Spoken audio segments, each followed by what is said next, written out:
चलो, कितने बच्चे अटेंड कर चुके हैं? अब एकदम जीरो से ही अपन रेगुलर क्लास स्टार्ट करेंगे ना बेटा। तो जो ऑलरेडी पढ़ चुके हैं, है ना, लोग एक्सप्रेशन चेंज मत करना। पढ़ तो लिए हैं सर, और कितने बार पढ़ाओगे स्टेप्स। देखो बेटा, केमिस्ट्री स्टार्ट कहाँ से होती है? एटम से। तो एटम को पहले अपने को बहुत अच्छे से समझना है, ठीक है? तो क्या होता है एटम? बोलो।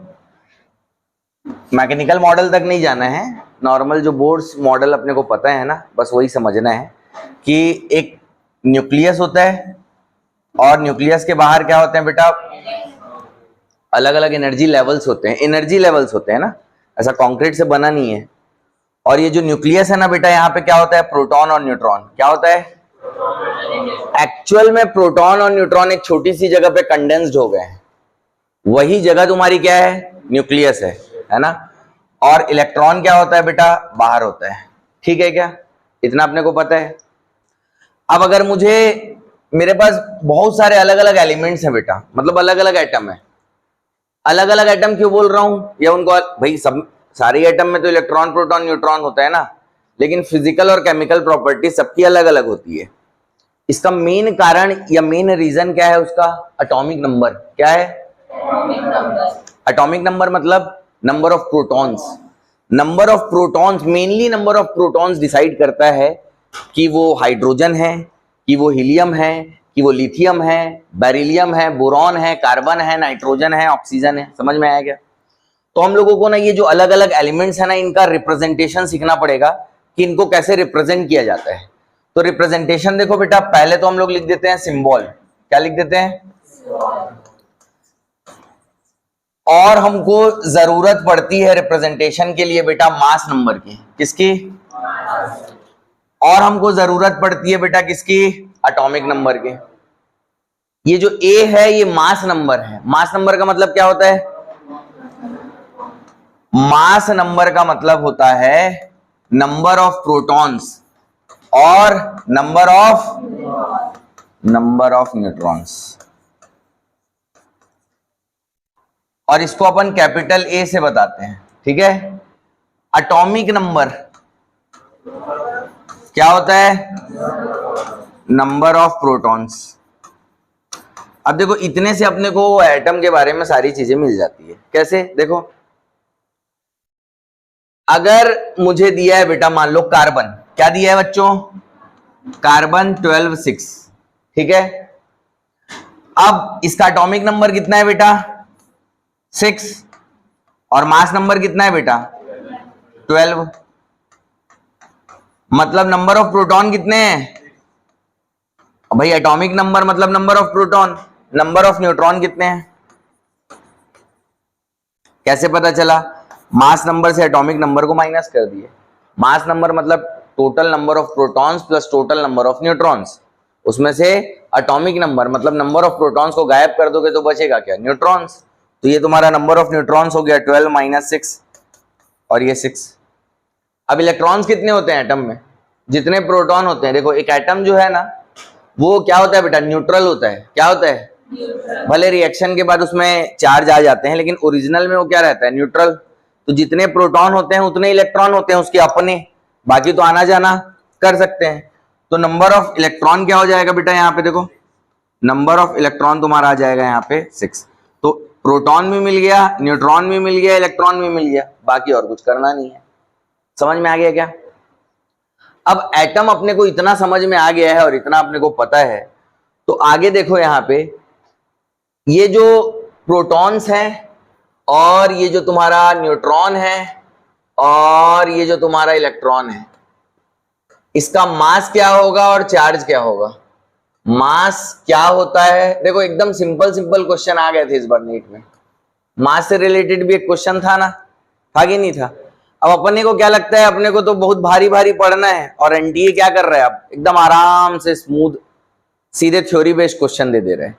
प्रॉब्लम अपन फंस जा रहे हैं। समझ में आया बेटा?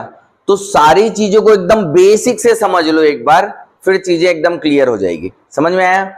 अब देखो, प्रोटॉन का मास कितना होता है बेटा? 1.67 × 10⁻⁻² 24 ग्राम। अगर अपन केजी में लेंगे तो 10⁻⁻27 कर देंगे। बोलो हाँ। न्यूट्रॉन का मास वैसे तो थोड़ा सा ज्यादा होता है, अपन फिजिक्स में पढ़ते हैं न्यूक्लियाई में कि मास ऑफ न्यूट्रॉन थोड़ा सा क्या होता है बेटा, प्रोटॉन से ज्यादा होता है, लेकिन अपने केमिस्ट्री में काम का नहीं है भाई, अपने बराबर ही होता है। समझ में आया? अपन क्या मान लेंगे, इतना तो दोनों का सेम ही होता है ना, आगे प्रॉब्लम होती है जो भी होती है। इलेक्ट्रॉन का मास बहुत कम होता है बेटा, 9.11 इंटू 10 टू द पावर -28 ग्राम और 31 kg। इसको देखने से क्या समझ में आया अपने को कि मास ऑफ प्रोटॉन जो है और मास ऑफ न्यूट्रॉन जो है वो लगभग सेम है, और प्रोटॉन या न्यूट्रॉन का जो मास है वो बहुत ज्यादा है बेटा किसके रेस्पेक्ट में, इलेक्ट्रॉन के मास के रेस्पेक्ट में। इतनी बात समझ में आई क्या? अब बात करते हैं चार्ज के बारे में। क्या होता है चार्ज? अरे 8-9 से पढ़ते हो ना, चार्ज क्या होता है? क्या होता है चार्ज? ना बेटा एक मटेरियल की प्रॉपर्टी है, ये जो फंडामेंटल पार्टिकल्स है ना, इनकी प्रॉपर्टी है चार्ज। जैसे इसका भी मान लो मास 20 kg, उसका भी मास 20 kg। इसको बहुत गुस्सा आता है, उसको नहीं आता है, डॉक्टर के पास जाएगा क्या, मेरा जो ये जो प्रॉपर्टी है मेरी, इसको खुरच खुरच के बाहर निकाल दो करके, ऑपरेट कर दो मेरे को? ऐसा पॉसिबल ही नहीं है, वो एक प्रॉपर्टी है। तो वैसे ये जो पार्टिकल्स है ना बेटा, इनके पास एक प्रॉपर्टी दिखी मेरे को, उसको मैंने क्या बोला, चार्ज बोला। अब इंटरेस्टिंग क्या है कि आप देखो ये दो प्रोटॉन को एक साथ रख दो, प्रॉपर्टी डबल हो जाती है, 2 टाइम्स हो जाती है। आप इलेक्ट्रॉन को, दो इलेक्ट्रॉन को एक साथ रख दो, प्रॉपर्टी डबल हो जाती है।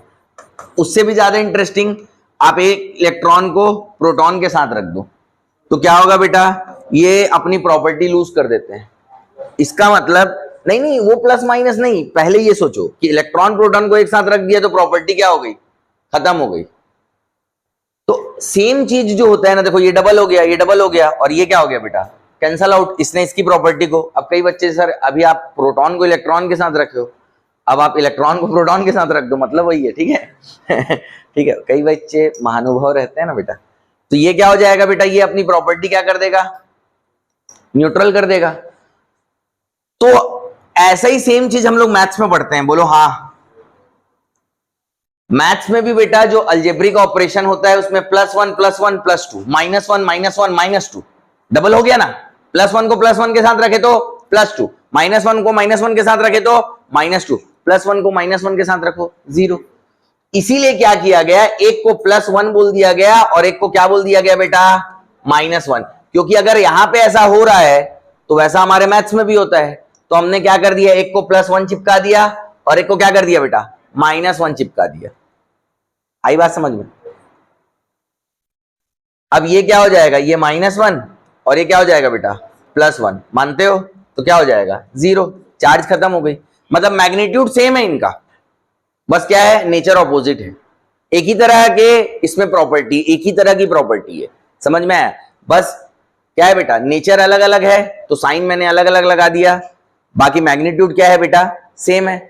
तो इसको हम लोगों ने क्या बोल दिया, +1। -1 भी बोलते तो कोई दिक्कत नहीं थी, लेकिन अब पहले से +1 बोला जा रहा है तो +1 बोलते हैं, समझ में आया? अब किसी का नाम कुछ रख दिए, 20 साल बाद चेंज करोगे तो प्रॉब्लम होगी कि नहीं होगी?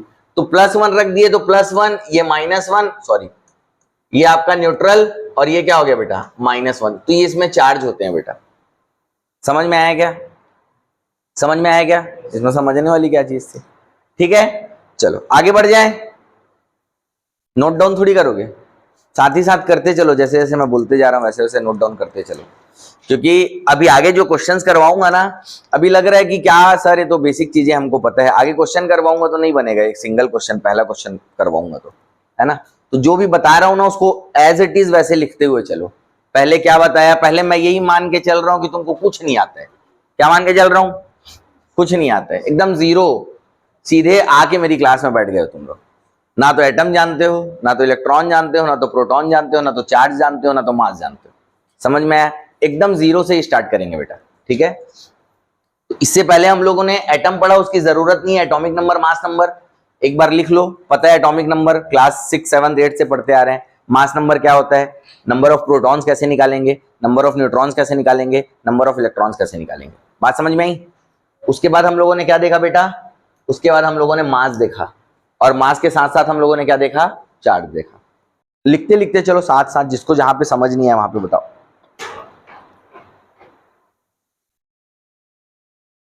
इसकी पीडीएफ भी ग्रुप में मैं अपलोड करवा दूंगा, है ना। हो गया। अब देखो आगे बढ़ जाऊं, देखो तुम लोग बोलोगे तभी आगे बढ़ूंगा भैया, है ना। हाँ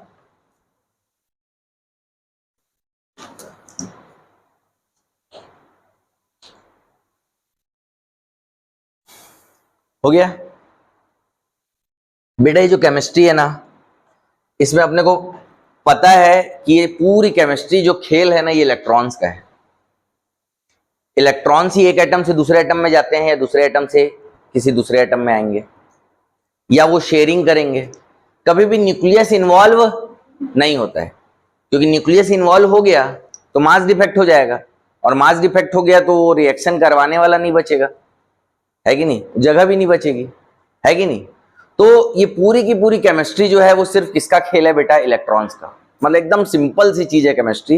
इलेक्ट्रॉन्स को एक दूसरे से एटम, एक एटम से दूसरे एटम में भेज दो, या तो ले लेगा या तो दे देगा, तो क्या हो जाएगा, ट्रांसफर होता है बेटा इलेक्ट्रॉन्स का। क्या होता है, ट्रांसफर होता है इलेक्ट्रॉन्स का, उसी को केमिस्ट्री बोलते हैं। या फिर क्या हो सकती है बेटा, शेयरिंग हो सकती है। क्या हो सकती है, शेयरिंग हो सकती है। समझ में आया। अपने काम का फिलहाल ये है ट्रांसफर ऑफ इलेक्ट्रॉन। समझ में आया। एक एटम जो है ना बेटा, उसमें जितने इलेक्ट्रॉन होते हैं उतने ही प्रोटॉन होते हैं, बोलो हाँ। अब इलेक्ट्रॉन का चार्ज -1, प्रोटॉन का चार्ज +1। कोई भी एटम में जितने इलेक्ट्रॉन है उतने ही प्रोटॉन है, मतलब total positive charge total negative charge के इक्वल होगा, हाँ कि नहीं। मतलब वो एटम जो होगा क्या होगा बेटा, उसका नेचर न्यूट्रल होगा। मान लो कोई एक एटम बेटा n इलेक्ट्रॉन लूज कर देता है। अच्छा, आयन किसको बोलते हैं, आयन?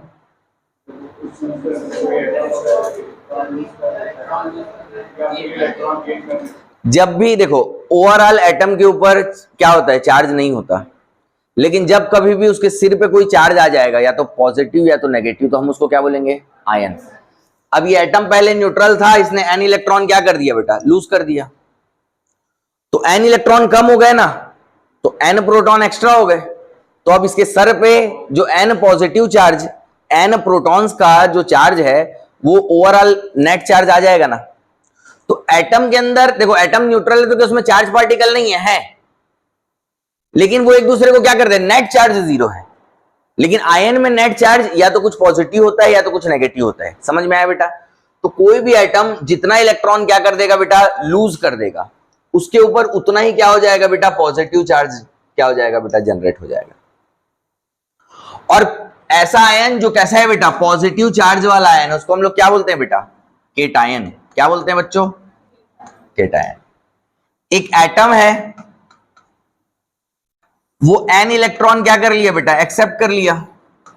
तो अब देखो प्रोटॉन और इलेक्ट्रॉन तो दोनों बराबर थे, इलेक्ट्रॉन क्या हो गया बेटा, एक्स्ट्रा आ गए हैं। तो अब उसके सर पे नेट चार्ज, वो जो n इलेक्ट्रॉन आए हैं उनका चार्ज दिख जाएगा ना, तो इसको क्या बोलेंगे बेटा, एनायन। और ये दोनों क्या है बेटा, आयन। आयन के दो टाइप, एक केटायन एक एनायन। समझ में आया।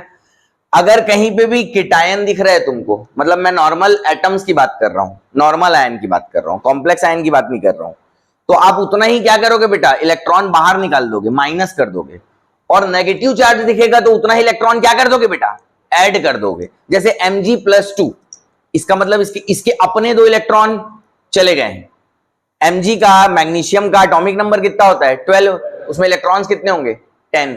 क्यों, क्योंकि सर इसका एटॉमिक नंबर होता है 12, मतलब इसके खुद के कितने इलेक्ट्रॉन है, 12। और यहां पे आप +2 लिख दिए, मतलब इसके अपने 2 इलेक्ट्रॉन चले गए हैं, तो इसके पास अब कितने इलेक्ट्रॉन है, 10।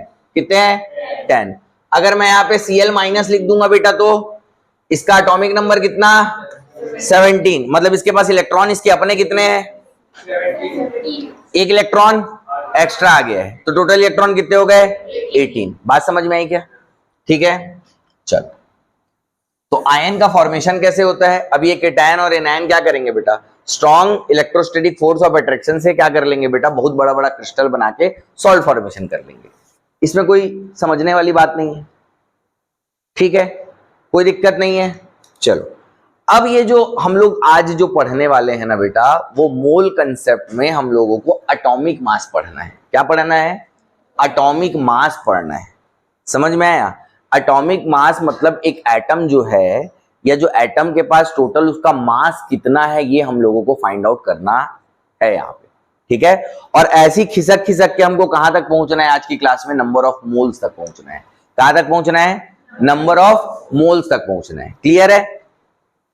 अब देखो, अगर मैं आपको बोलूं कि बेटा किसी एटम का एक्चुअल एटॉमिक मास क्या होगा, एक्चुअल एटॉमिक मास मतलब किसी भी एलिमेंट के एक एटम का मास आपको ग्राम में कैलकुलेट करना है। किसमें कैलकुलेट करना है बेटा, या तो ग्राम में कैलकुलेट करना है या तो केजी में कैलकुलेट करना है।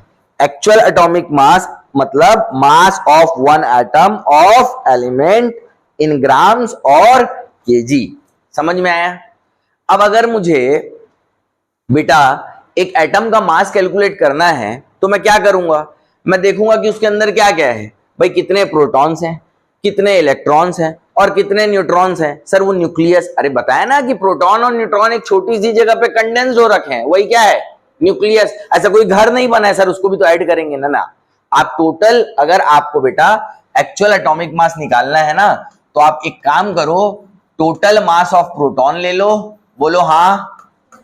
टोटल मास ऑफ क्या ले लो बेटा, प्रोटॉन्स ले लो। टोटल मास ऑफ क्या करो बेटा, न्यूट्रॉन्स ले लो। और टोटल मास ऑफ क्या करो बेटा, इलेक्ट्रॉन्स ले लो। समझ में आया। और तीनों को क्या कर दो बेटा, ऐड कर दो, तो आपको मास ऑफ एटम मिल जाएगा। ये बात क्लियर है कि नहीं है, बोलो। कोई भी बहुत बड़ी चीज हम लोग कर रहे हैं क्या, सिंपल सा पढ़ रहे हैं भाई, केमिस्ट्री है कि नहीं। तो टोटल मास ऑफ प्रोटॉन्स मिल जाएगा। अच्छा sir, total mass of proton कैसे मिलेगा, सिंपल सी बात है। आप एक प्रोटॉन का मास जानते हो क्या, बिल्कुल जानते हैं sir, 1.67 into 10 to the power -24। खाना बनाने का जो भी सामान है वो पहले तुमको लिखवा दिया हूं मैं, तो तुम लोगों को तकलीफ नहीं होनी चाहिए। बोलो हाँ। एक प्रोटॉन के मास से नंबर ऑफ प्रोटॉन मतलब एटॉमिक नंबर मल्टीप्लाई करूंगा तो टोटल मास ऑफ प्रोटॉन निकलेगा कि नहीं निकलेगा। अब टोटल मास ऑफ न्यूट्रॉन कैसे निकलेगा, मास ऑफ न्यूट्रॉन से total number of neutron, number of neutron मतलब बेटा mass number minus atomic number, तो क्या मिल जाएगा तुम लोगों को, टोटल मास ऑफ, इन दोनों को ये मिलेगा नंबर ऑफ न्यूट्रॉन, और दोनों को मल्टीप्लाई कर दिए तो क्या मिल जाएगा, टोटल मास ऑफ न्यूट्रॉन्स। मानते हो क्या, बोलो नहीं मानते हो। अब मास ऑफ इलेक्ट्रॉन, किसी एटम के पास खुद कितने इलेक्ट्रॉन्स होते हैं बेटा, जितना उसका एटॉमिक नंबर होता है। तो यहां पे भी मैं क्या कर दूंगा बेटा, Z एटॉमिक नंबर। इतनी बात किसको किसको क्लियर है, हैंड राइज करो।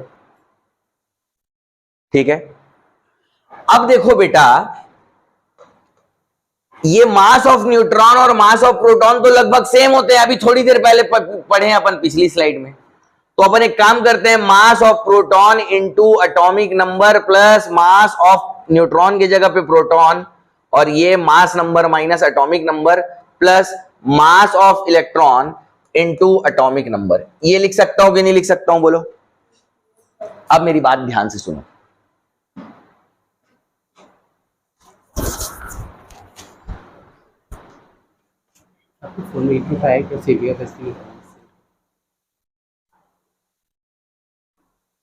आगे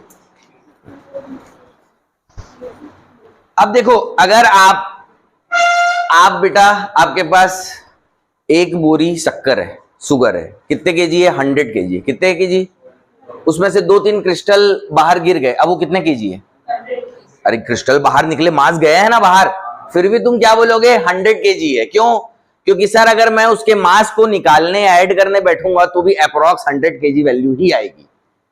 इन दोनों के मास के सामने ये वैल्यू ना बेटा वैसे ही है, जिसको कंसीडर कर लो तो भी लगभग उतनी वैल्यू आएगी, और हटा दो तो भी वही वैल्यू आएगी। तो ये वाला जो पार्ट है ना बेटा, ये तुम्हारा क्या है, नेग्लिजिबल। ये वाला पार्ट क्या है बेटा, नेग्लिजिबल पार्ट है। किसके रेस्पेक्ट में, देखो रेस्पेक्ट आप किसके रेस्पेक्ट में ले रहे हो वो मैटर करता है ना बेटा।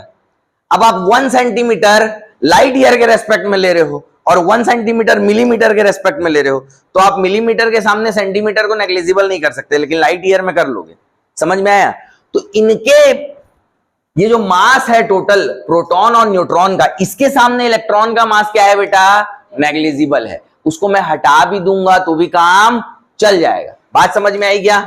तो इसको मैं नेग्लिजिबल मानता हूं, इसको सॉल्व करूंगा। देखो मास of proton into atomic number plus mass of proton into mass number minus mass of proton into atomic number.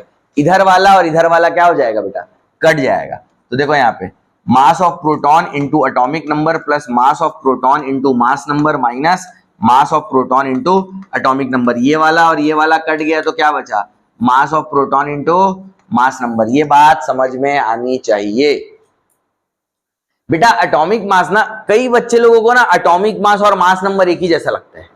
अरे भाई एटॉमिक मास मतलब एक एटम का मास कितना है, मास नंबर का मतलब नंबर कितना है। वो बात अलग है कि मैंने एटॉमिक मास को किसके साथ रिलेट कर लिया है, मास नंबर के साथ, वो एक अलग चीज है।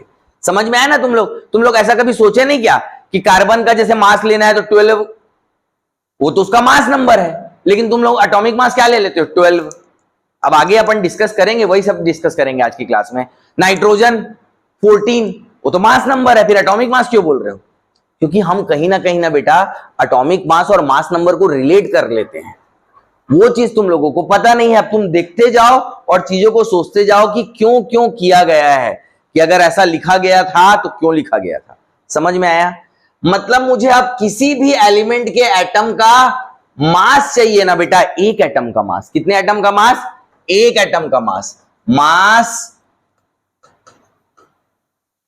Of one atom of any element. तो मैं क्या करूंगा, सिंपल मैं मास नंबर लूंगा और मास ऑफ प्रोटॉन से क्या कर दूंगा बेटा, मल्टीप्लाई कर दूंगा। समझ में आया? अब देखो, अगर मैं तुमसे बोलूं बेटा हाइड्रोजन का मास कितना, एक एटम का एक्चुअल मास बताओ, तो आप क्या करोगे, 1 इंटू मास ऑफ प्रोटॉन कर दोगे। क्यों? क्योंकि एटॉमिक नंबर भी वही, मास नंबर भी वही। बोलो हाँ। अगर तुम हीलियम का कैलकुलेट करना चाहते हो तो क्या करोगे, 4 इंटू मास ऑफ प्रोटॉन। बोलो हाँ। मेरा काम क्या है बेटा, जो भी मास नंबर है मास ऑफ प्रोटॉन से मल्टीप्लाई कर दूंगा, तो एक एटम का अप्रॉक्स वैल्यू कितने ग्राम का है, केजी का है, वो मुझे मिल जाएगा। मानते हो कि नहीं मानते हो? किसको किसको ये बात समझ में नहीं आई? बोलो, सबको आ गई? अगर मैं नाइट्रोजन का बोलूं तो बेटा, बोलते जाओ तुम लोग, बोलते जाओ, 14 इंटू मास ऑफ प्रोटॉन। अगर मैं कार्बन का बोलूं तो बेटा 12 इंटू मास ऑफ प्रोटॉन। अगर मैं सोडियम का बोलूं तो बेटा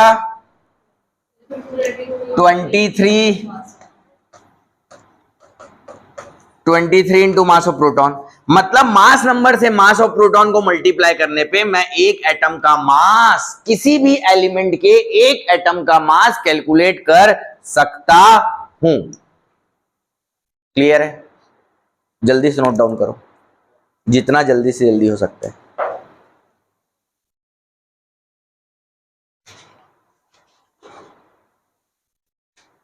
समझ में आया?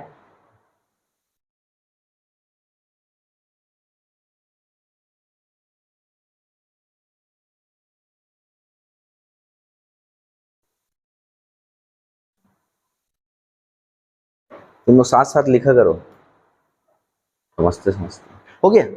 चलो, ये था बेटा एक्चुअल एटॉमिक मास। ये क्या था?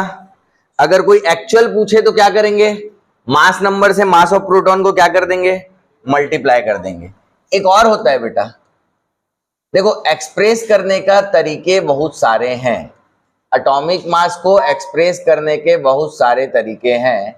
उनमें से एक और तरीका है बेटा रिलेटिव एटॉमिक मास। क्या है? Relative atomic mass. समझ में आया? ये रिलेटिव है कुछ नहीं, ये एक्चुअल को ही क्या कर दिया अपन, मॉडिफाई कर दिए। समझ में आया? जैसे अगर मैं 20 को बेटा, जैसे मेरे को 20 को 10 के रेस्पेक्ट में लिखना है तो 2 इंटू 10, और 10 मान लो मेरा एक यूनिट है, मैं 10 को क्या बोल दिया, 1 यूनिट बोल दिया, तो ये 2 यूनिट हो जाएगा कि नहीं हो जाएगा? बोलो, अरे बोलो भाई, 30 कितना यूनिट हो जाएगा? ये नॉर्मल मैथ समझ में आता है कि नहीं आता है? बोलो। अच्छा 40 क्या हो जाएगा, 4 यूनिट हो जाएगा कि नहीं हो जाएगा? कि तकलीफ है समझने में? नहीं है ना सर, बायो वाले हैं इतना समझते हैं, लेकिन है कि नहीं बेटा? अगर मैं किसी को भी यूनिट बना दूंगा तो उसके कितने टाइम्स मल्टीपल है, वो उसका मैग्नीट्यूड हो जाएगा। जैसे डजन देखो ना, 12 मतलब एक यूनिट, उसको मैं क्या बोलूंगा, डजन। तो 24 क्या हो जाएगा, 2 इंटू 12। 12 क्या है तुम्हारा यूनिट, 2 डजन। 36 3 डजन। 48 4 डजन। यहां पे देखो, तुम एक्चुअल एटॉमिक मास निकाल रहे थे ना, एक्चुअल एटॉमिक मास क्या था बेटा, एक्चुअल एटॉमिक मास क्या था बच्चे? आप क्या कर रहे हो, एक्चुअल एटॉमिक मास किसको बोल रहे हो? मास नंबर से मास ऑफ प्रोटॉन को मल्टीप्लाई कर दे रहे हो। हर बार वही कर रहे हो कि कई बार चेंज भी हो जा रहा है? नहीं, हर बार मैं मास नंबर से मास ऑफ प्रोटॉन को क्या कर दे रहा हूं? मल्टीप्लाई कर दे रहा हूं। हर बार मैं क्या कर रहा हूं बेटा? मास नंबर से मास ऑफ प्रोटॉन को क्या कर रहा हूं? मल्टीप्लाई कर रहा हूं। तो जब हर बार मैं यही कर रहा हूं तो मैं एक काम मैंने सोचा कि एक काम करता हूं, मैं मास नंबर को एक यूनिट बना लेता हूं। क्या बना लेता हूं बेटा? मास नंबर को क्या बना लेता हूं बच्चे? एक यूनिट बना लेता हूं और उस यूनिट को कह दूंगा एटॉमिक मास यूनिट। क्या कह दूंगा? मास ऑफ प्रोटॉन को मैं एक यूनिट बना दूंगा और उस यूनिट को क्या बोलूंगा बेटा? Atomic mass unit. और शॉर्ट फॉर्म में क्या हो जाएगा बेटा? AMU। अच्छा, एक्चुअल एटॉमिक मास कितने एटम का मास था? 1 2 3 4 10 16 20 एक, किसी भी एलिमेंट के एक एटम का। तो रिलेटिव एटॉमिक मास क्या है बेटा? मास ऑफ प्रोटॉन को एक यूनिट बना दिया और उसको क्या बोलूंगा आपसे? AMU। तो ये भी कितने एटम का होगा? एक।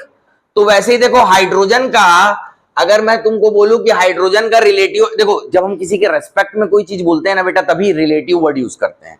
तो यहां पे जो रिलेटिव है वो क्या है? Mass of proton. किसके रेस्पेक्ट में कैलकुलेट किया जा रहा है? मास ऑफ प्रोटॉन के रेस्पेक्ट में।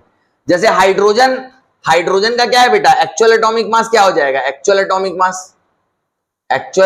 मास क्या हो जाएगा? 1 AMU हो जाएगा ना, sorry 1 into mass of proton हो जाएगा ना। तो एक यूनिट तुम्हारी क्या है? इसी के रेस्पेक्ट में तो तुम 1 यूनिट बोल दे रहा हो ना।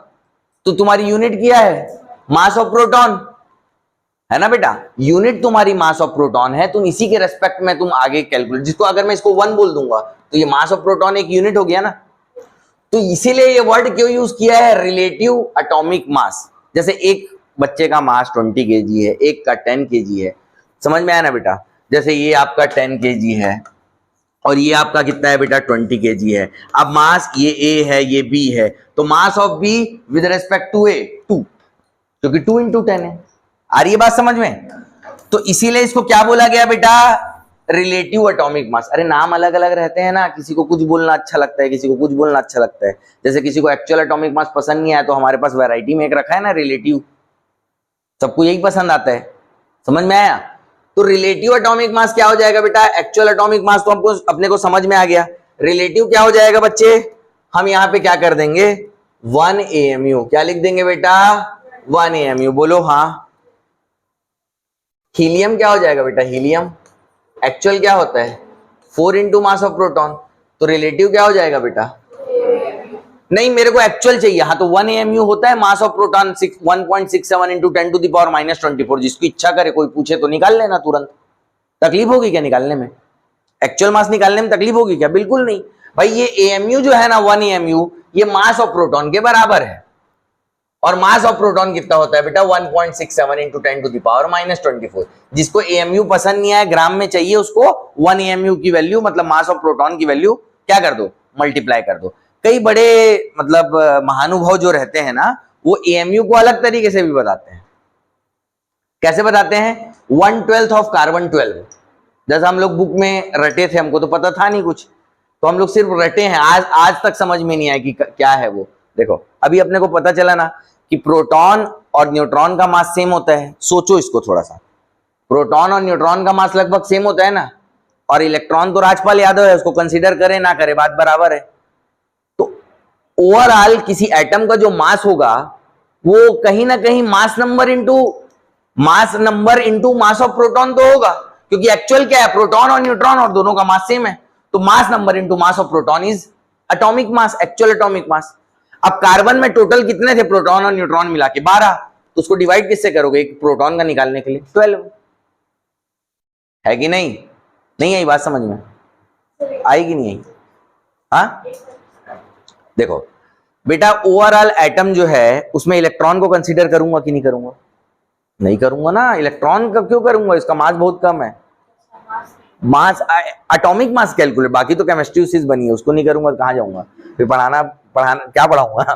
ठीक है। मास अगर मुझे कैलकुलेट करना है तो इलेक्ट्रॉन को साइड कर दो, क्योंकि बहुत कम है। तुमने नेग्लिजिबल अभी माना है ना बेटा थोड़ी देर पहले, और तुम माने हो तभी आगे बढ़ो भाई, नहीं मानोगे तो बता दिया करो नहीं मानते करके, ठीक है। अब प्रोटॉन का मास और न्यूट्रॉन का मास लगभग सेम होता है, ये पता है कि नहीं पता है। अब किसी भी एटम को पकड़ो, जैसे कार्बन को पकड़े, उसमें इलेक्ट्रॉन को हटा दो, बचा क्या, प्रोटॉन और न्यूट्रॉन। दोनों को मिला के टोटल कितने हैं, 12। दोनों को, प्रोटॉन और न्यूट्रॉन को मिला के कितने बेटा, 12। और दोनों का मास लगभग सेम है, तो उसके मास को 12 इंटू मास ऑफ प्रोटॉन बोल सकता हूं ना, बोल सकता हूं ना। तो एक प्रोटॉन का मास कैसे निकलेगा बेटा, जब मैं उसमें 12 डिवाइड करूंगा। 12 इंटू मास ऑफ प्रोटॉन से एक मास ऑफ प्रोटॉन कैसे निकलेगा, जब मैं एटम के मास से 12 डिवाइड कर दूंगा। तो इसीलिए तुमको क्या सिखाया जाता है, देखो मैं क्या बताया हूं, एक unit he mass of proton है, उसी को एएमयू बोला जाता है, एटॉमिक मास यूनिट वही है। लेकिन तुमको रटवाया कैसे गया था, mass of carbon 12 divide by ये 1/12 पार्ट, ऐसे ही रटे थे। तो इसका मतलब भी तो मास ही प्रोटॉन निकाल रहे हो तुम लोग, नहीं निकाल रहे हो। इलेक्ट्रॉन को साइड करो, प्रोटॉन न्यूट्रॉन को पकड़ो, दोनों का मास सेम है, मतलब एक ही जैसा है। मतलब 12 into mass of proton is total mass divide by 12, मतलब मास ऑफ प्रोटॉन आ गया। अरे अभी बहुत सारी बची है चीजें, अभी तो मोल भी आएगा, मोल की एंट्री होगी तो और मजा आएगा। समझ में आ गया क्या, आ गया क्या। अब ये कहीं चमक वमक तो नहीं रहा ना साइड वालों को। अब कार्बन हो गया बेटा, तो कार्बन का रिलेटिव एटॉमिक मास क्या हो जाएगा, 12 AMU, है ना। इधर है ये, इधर एक्चुअल चल रहे हैं, 12 इंटू मास ऑफ प्रोटॉन, तो क्या हो जाएगा बेटा 12 AMU। नाइट्रोजन के लिए क्या हो जाएगा बेटा,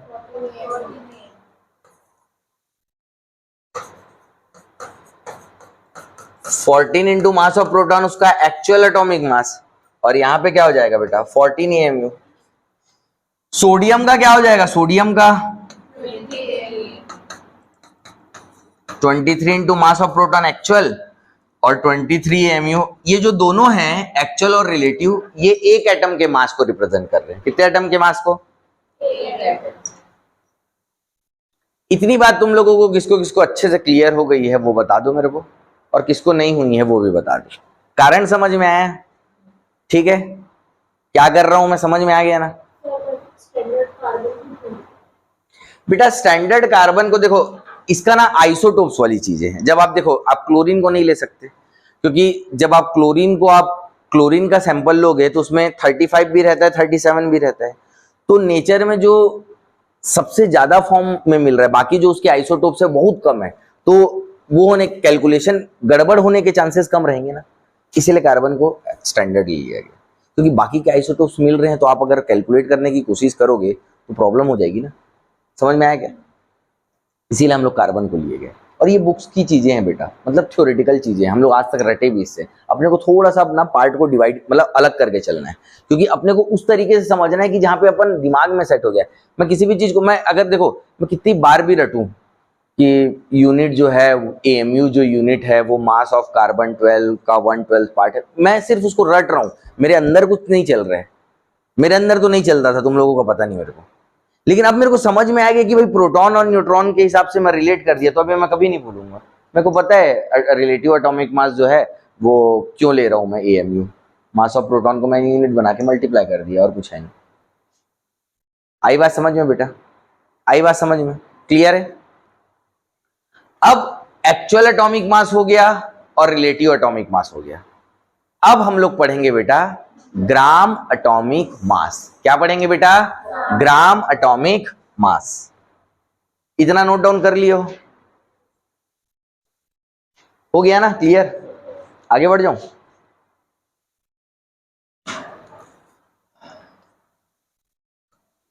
ग्राम एटॉमिक मास। अब देखो ग्राम एटॉमिक मास क्या होता है, देखो ध्यान से।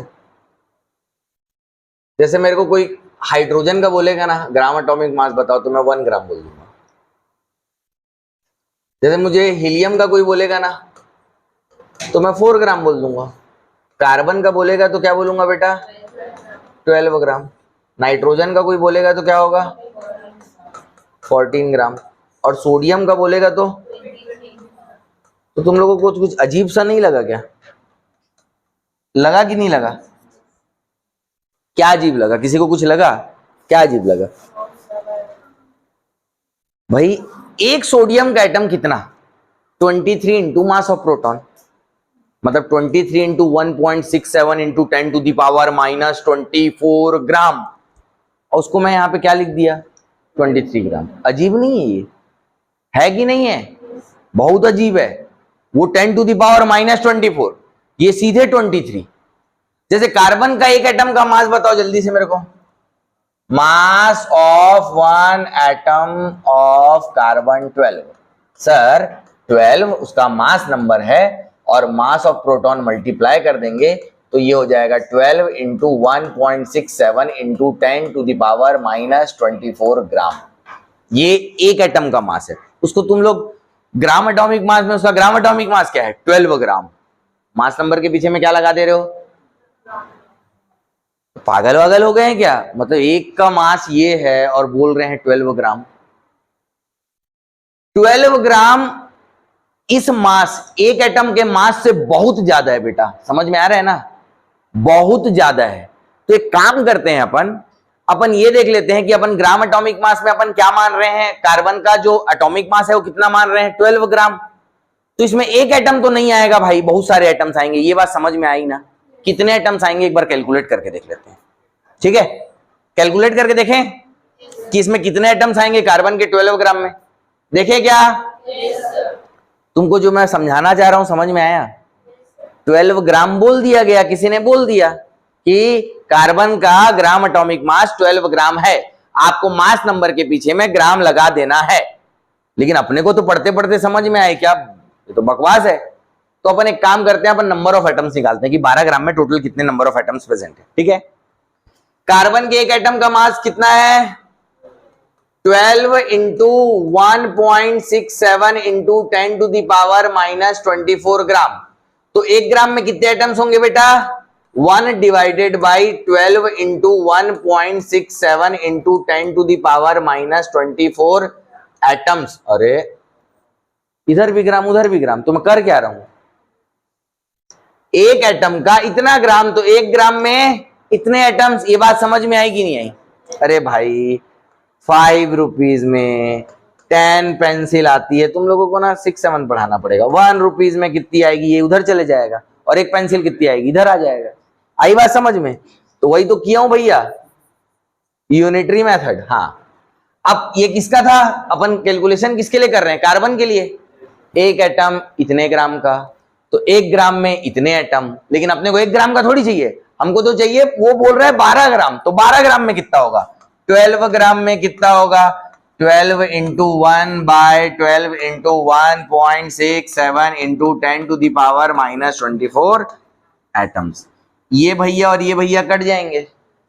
अब ये जो भैया बचे हैं ना, 1 divided by mass of proton, इसकी वैल्यू क्या होती है पता है बेटा तुम लोगों को? 6.022 इंटू 10 टू दी पावर 23। अच्छा सर, इसका मतलब ये एक एटम का मास नहीं है, ये कितने एटम्स का मास है? 6 पॉइंट, हाँ तू ही पढ़ा ले, 6.022 इंटू 10 टू दी पावर 23। मैं भी सोचता था बचपन में ये 6.022 ही क्यों लेते हैं यार, बड़ा अजीब सा। मेरे को बाद में समझ में आया कि जब मैं किसी भी एलिमेंट के मास नंबर के पीछे में ग्राम लगा देता हूं ना बेटा, तो वो एक एटम, 2 एटम, 4 एटम, 10 एटम का मास नहीं बताता। वो एक साथ 6.022 into 10 to the power 23 atoms का मास बता रहा होता है। आई बात समझ में? जब मैं कार्बन का 12 AMU बोलूंगा तो एक एटम, जब मैं कार्बन का 12 ग्राम बोलूंगा तो 6.022 इंटू 10 टू दी पावर। जैसे मैं नाइट्रोजन का 14 AMU बोला तो कितने एटम? और वही अगर मैं 14 ग्राम बोल दिया तो वही जो तुम लोग बोल रहे हो है ना। सोडियम का 23 AMU बोल दिया तो कितने एटम? और वही 23 ग्राम बोल दिया तो अब इतना बोलने में मेहनत लगी कि नहीं लगी? अरे लगी कि नहीं लगी? तो एक काम करते हैं ना बेटा, अपन जब भी ये वैल्यू आएगी ना 6.022 इंटू 10 कहीं पे भी, ट्यूबलाइट्स, फैन, स्टूडेंट्स, कहीं पे भी ये वैल्यू, जैसे 12 को डजन बोलते हैं ना, वैसे 6.022 इंटू 10⁻23 को क्या बोलेंगे? मोल। क्या बोलेंगे? क्या बोलेंगे? तो जैसे ये ग्राम एटॉमिक मास है, ये 6.022 इंटू 10⁻23 एटम्स के मास को बता रहा है, मतलब मास ऑफ 1 मोल एटम्स बता रहा है। बोलो हाँ। अरे बोलो भाई, मास ऑफ 1 मोल एटम्स बता रहा है कि नहीं बता रहा है? मतलब मास ऑफ 6.022 इंटू 10⁻23 एटम्स का मास बता रहा है कि नहीं बता रहा है? मतलब ये तो इसका मोलर मास है बेटा। बोलो हाँ। तो रिलेटिव मास जो है वो एक एटम का मास है कि एक मोल का मास है? और ये जो ग्राम एटॉमिक मास है ये एक एटम का मास है कि एक मोल का मास है? तो मोलर मास ये होगा कि रिलेटिव एटॉमिक मास होगा? ये होगा।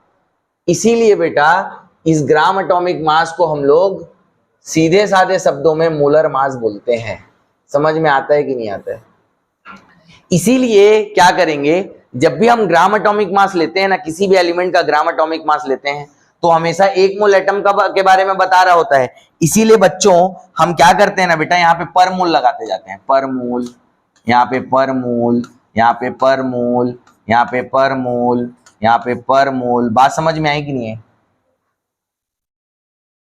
क्योंकि ये जो मास है ये एक मोल का मास है हाइड्रोजन के, ये जो मास है ये एक मोल हीलियम का मास है, ये जो मास है ना बेटा एक मोल कार्बन का मास है, ये जो मास है ना ये एक मोल नाइट्रोजन का मास है, और ये जो मास है ना ये एक मोल सोडियम का मास है।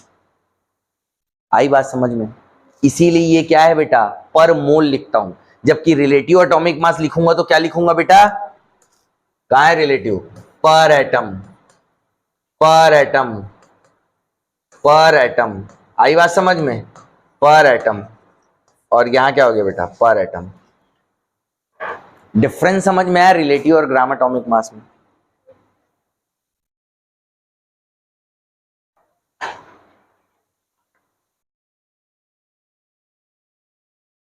हो गया?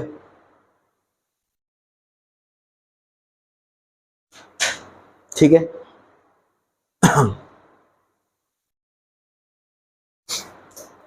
जैसे कार्बन का 12 ग्राम मतलब कितना? 1 मोल, 1 मोल ना। 24 ग्राम मतलब 36 मतलब 48 मतलब, तुम लोग जो भी मैं वेट बोल रहा हूं उससे मोलर मास को डिवाइड करके नंबर ऑफ मोल बता रहे हो क्या? हैं? तो इसीलिए तो weight by molar mass number of mole होता है कि नहीं? हो गया? आगे बढ़ जाओ ना। मतलब तुम लोग क्या कर रहे हो, जो भी मैं वेट बोल रहा हूं, अच्छा नाइट्रोजन का 14 ग्राम मतलब कितना मोल? 28 मतलब 7 मतलब, है ना? और 14 मतलब, और 2.8 मतलब, भाई डबल हो गया, 28.2 हो गया बेटा। मतलब तुम वेट से मोलर नंबर ऑफ मोल्स निकालने के लिए तुम मोलर मास जो ग्राम एटॉमिक मास है उससे डिवाइड कर रहे हो कि नहीं कर रहे हो? बताओ। अब ये चीज मैं तुमको बताया हूं कि तुम लोग मेरे को बताए हो? बताओ। अरे तुम लोग बताए हो ना अभी। मैं तुम लोगों से क्या किया, मैं पूछा 12 ग्राम कार्बन मतलब, तुम लोग बोले 1 मोल। मैंने तुमको बोला 24 ग्राम। मैं ये फॉर्मूला और कहां बताया हूं अभी कुछ? वो तो तुम जैसा बोले हो, तुम जो किए हो उसको मैं लिख दिया वहां पे। हाँ कि नहीं? अरे हाँ बोलो ना। अच्छा, हीलियम का 1 मोल मतलब कितना ग्राम बेटा? अरे 1 मोल कितना ग्राम? 4 ग्राम। मास नंबर के पीछे में ग्राम। 2 मोल, 3 मोल, 4 मोल।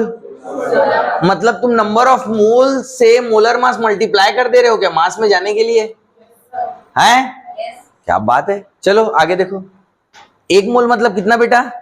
6.022। अच्छा एक बार, ये बहुत बड़ा है ना, ये 6.022 इंटू 10⁻23 जो है ना, इसी को एवोगैड्रो नंबर भी बोलते हैं बेटा।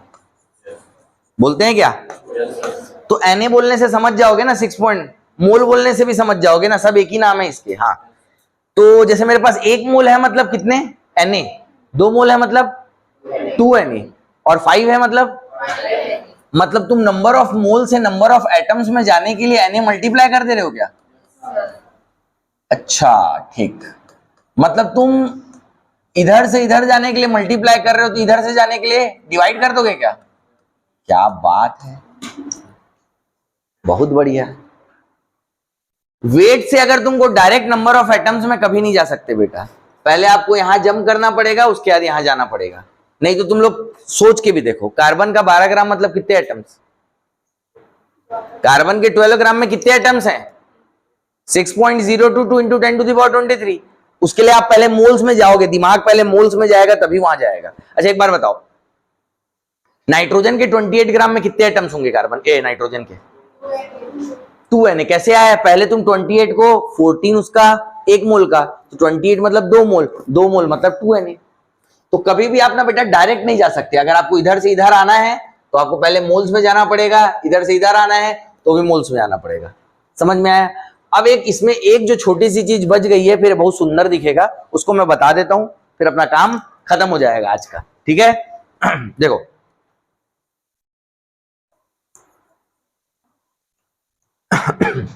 इतनी बातें हो गई कि नहीं हो गई? यहां तक किसको अच्छे से समझ में आ गया? जिनको अच्छे से नहीं आया वो हाथ ऊपर मत करना। अच्छे से किसको किसको समझ में आ गया है वो हाथ ऊपर कर लो, और जिसको नहीं आया है वो मत करना। सबको आ गया? भगवान तुम्हारा भला करे बेटा। चलो देखो इधर, अब सुनो, ये जो एटम होते हैं ना बेटा, ये अपनी स्टेबिलिटी अचीव करने के लिए क्या करते हैं? मॉलिक्यूल्स फॉर्मेशन करते हैं। क्या करते हैं?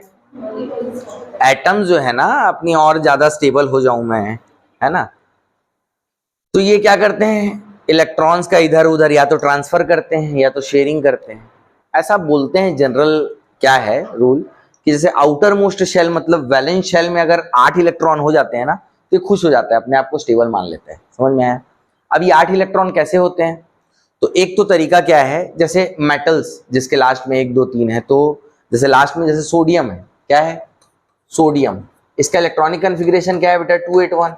अभी अपने आउटर मोस्ट सेल में एक इलेक्ट्रॉन कैसे करेगा? 8 इलेक्ट्रॉन कैसा करेगा? तो इसके पास 2 ऑप्शन है, या तो ये 1 को बाहर निकाल दे या 7 किसी और से ले ले। अब 7 तो कोई देगा नहीं, तो इसके पास एक ही ऑप्शन है कि 1 इलेक्ट्रॉन क्या करेगा? लूज करेगा, और 1 इलेक्ट्रॉन लूज करेगा तो यहाँ पे 1 पॉजिटिव चार्ज आएगा। बोलो हाँ। एक ऐसा होता है कि 1 2 3 वाले, यहाँ लास्ट में 1 है 2 है 3 है, भाई तू रख ले यार, मेरे को स्टेबिलिटी चाहिए, मेरे को ऑक्टेट कंप्लीट करना है। कुछ लोग क्या होते हैं, ऐसे क्लोरीन जैसे होते हैं बेटा, 287, इसके पास भी 2 ऑप्शन है, या तो 7 ही किसी दूसरे को दे देगा या तो 1 ले लेगा। तो देना दे तो पाएगा नहीं, 7 है ना भाई, तो 1 लेगा ये।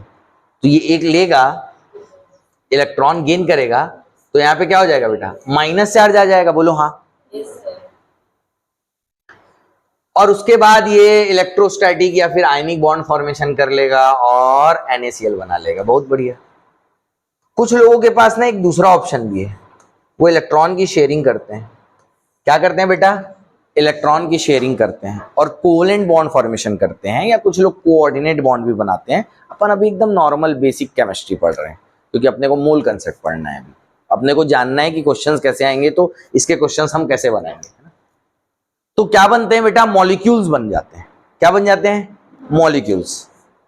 2 है ना, 2 और मोर देन 2 एटम्स आपस में रिएक्ट कर रहे हैं, मतलब कोवेलेंट बॉन्ड फॉर्मेशन कर रहे हैं, मतलब सबका एक ही है, आउटर मोस्ट सेल में सबके 8 हो जाए, मतलब तो वही है ना, ये जो रिएक्शन सब हो रहे हैं। तो एटम्स आपस में रिएक्ट करके क्या फॉर्मेशन कर लेते हैं? मॉलिक्यूल बना लेते हैं। क्या बना लेते हैं? अब मॉलिक्यूल्स बना लेते हैं, तो ये जो मॉलिक्यूल्स होते हैं ना बेटा, इनकी अपनी इंडिविजुअल फिजिकल और केमिकल प्रॉपर्टीज होती है। ये मॉलिक्यूल्स जो होते हैं ना, इनकी अपनी इंडिविजुअल, जैसे तुम जैसे मेरे को पानी प्यास लग रही है, तो मैं हाइड्रोजन और ऑक्सीजन लूंगा और उसको मिला के ऐसे पी जाऊंगा, तो हो जाएगा ना।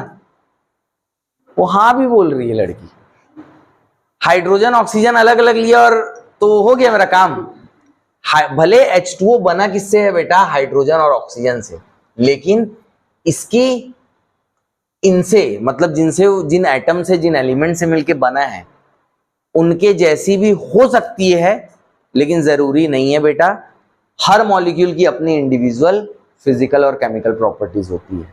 जब तक वो एटम था तब तक वो उसकी प्रॉपर्टी शो कर रहा था, जब वो मॉलिक्यूल बना तो उसकी अपनी इंडिविजुअल फिजिकल और केमिकल प्रॉपर्टीज हो जाती है। समझ में आया कि नहीं आया? इंपॉर्टेंट इनका प्रोपोर्शन भी है। मतलब तुम कार्बन और ऑक्सीजन का रिएक्शन करवाओ, कार्बन डाइऑक्साइड भी बनता है, और कार्बन और ऑक्सीजन का रिएक्शन करवाओ, कार्बन मोनोऑक्साइड भी बनता है। सर ये एक ही जैसे तो है सर, कार्बन डाइऑक्साइड भी वही है, कार्बन मोनोऑक्साइड भी वही है। बोलो हाँ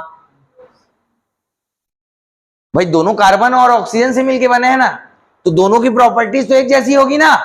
नहीं, सेम एलिमेंट से मिलके बने हैं लेकिन मॉलिक्यूल्स तो अलग अलग है ना बेटा।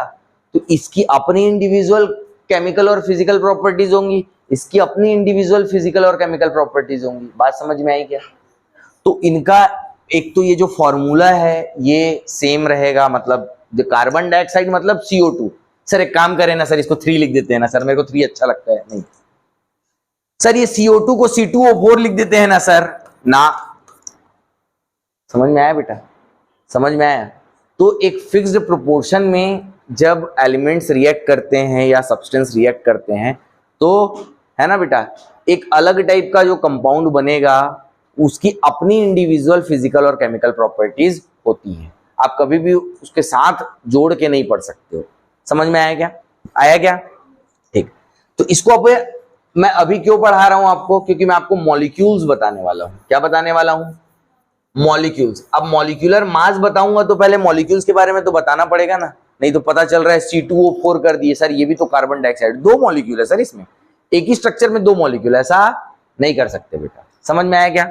अच्छा, अब देखो मैंने अभी प्रोपोर्शन की बात करी है, प्रोपोर्शन को तो बहुत डिटेल में अपने को पढ़ना है, लेकिन देखो बेटा, जैसे कार्बन का एक एटम ऑक्सीजन के 2 एटम से रिएक्ट करेगा तो कार्बन डाइऑक्साइड का एक मॉलिक्यूल बनाएगा। बोलो हाँ सर, ये 1 और ये 2 सर 3 लिखते हैं ना आप, एक कैसे कर दिए? नहीं होता वैसा, है ना बेटा। इसका एक एटम, इसका 1 एटम, इसके 2 एटम से रिएक्ट करेगा तो इसका 1 मॉलिक्यूल फॉर्मेशन करेगा। ये बात तुमको समझ में आई कि नहीं आई? अगर मेरे पास कार्बन के 2 एटम है तो ऑक्सीजन के कितने एटम से रिएक्ट करेंगे? 4। अगर 3 है तो कितने करेंगे? तो कितने मॉलिक्यूल बनाएंगे? 3। ये 3, ये 6, ये 3। समझ में आया? ये बात समझ में आ गई? फिक्स्ड प्रोपोर्शन में रिएक्शन होता है, इसको बहुत डिटेल में पढ़ेंगे बेटा लॉज में। अभी तो बस जो बेसिक चीजें हैं ताकि तुम जैसा मैं जाना चाहता हूं वैसे तुम चले जाओ, इसलिए तुमको बता रहा हूं। कार्बन का एक एटम का मास जल्दी बोलो। हाँ 12 ग्राम की 12 AMU? कोई ग्राम बोल रहा था ना, कोई बोला था, सुनाई दिया था मेरे को। 12 AMU। और ऑक्सीजन के 2 एटम का मास 2 × 16 AMU, तो टोटल कितना हो गया? 32 AMU। बेटा हमेशा law of conservation of mass लगेगा, तो 32 AMU और 12 AMU क्या हो जाएगा? कार्बन का देखो 12 और ऑक्सीजन का कितना? 32। 32 और 12 44 AMU। ये जो मॉलिक्यूल आ जाता है ना तो U लिख देते हैं अपन। क्या लिख देते हैं? U लिख देते हैं। बात समझ में आई? अब प्रोपोर्शन, जब यही प्रोपोर्शन 1:2 से रिएक्शन होगा तभी कार्बन डाइऑक्साइड बनेगा। अगर 1:1 हो गया तो कार्बन मोनोऑक्साइड हो जाएगा।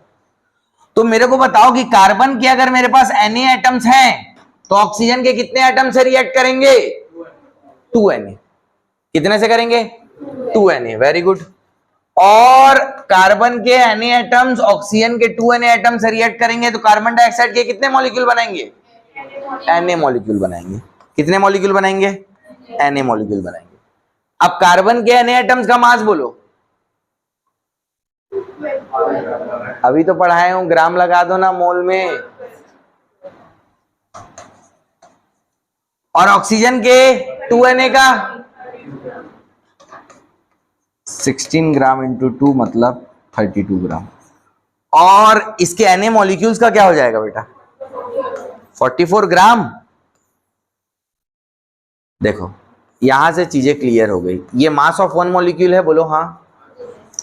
और नीचे वाला मास ऑफ 1 मोल मॉलिक्यूल है।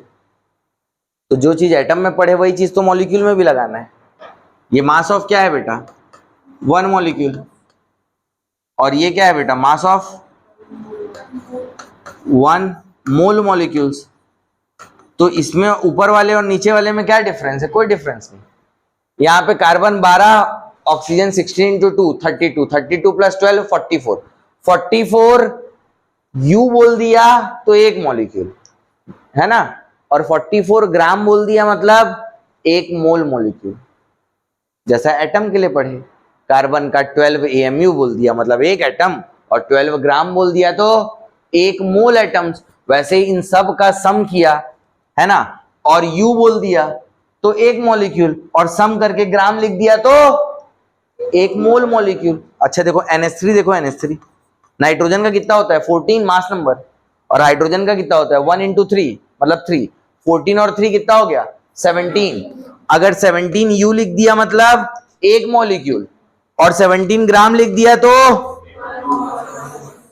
आगे डिफरेंस समझ में।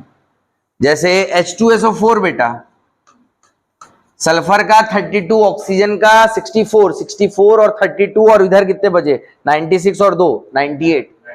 अगर 98 यू लिख दिया तो 1 मॉलिक्यूल, और 98 ग्राम लिख दिया तो नहीं आ रहा है समझ में, आ गया।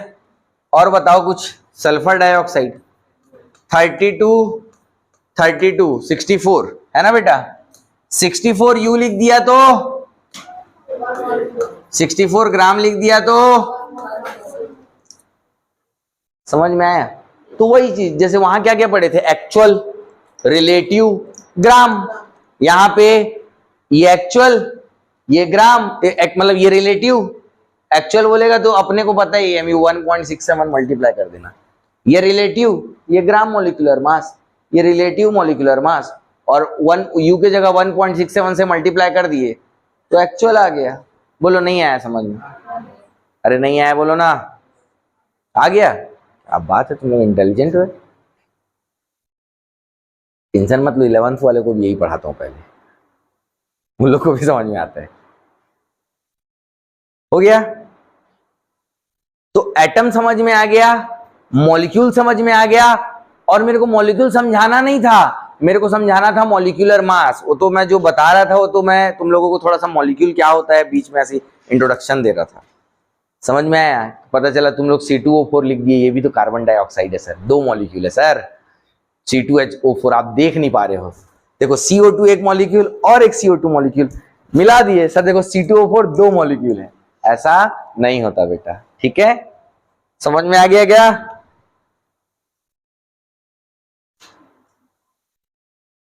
हो गया।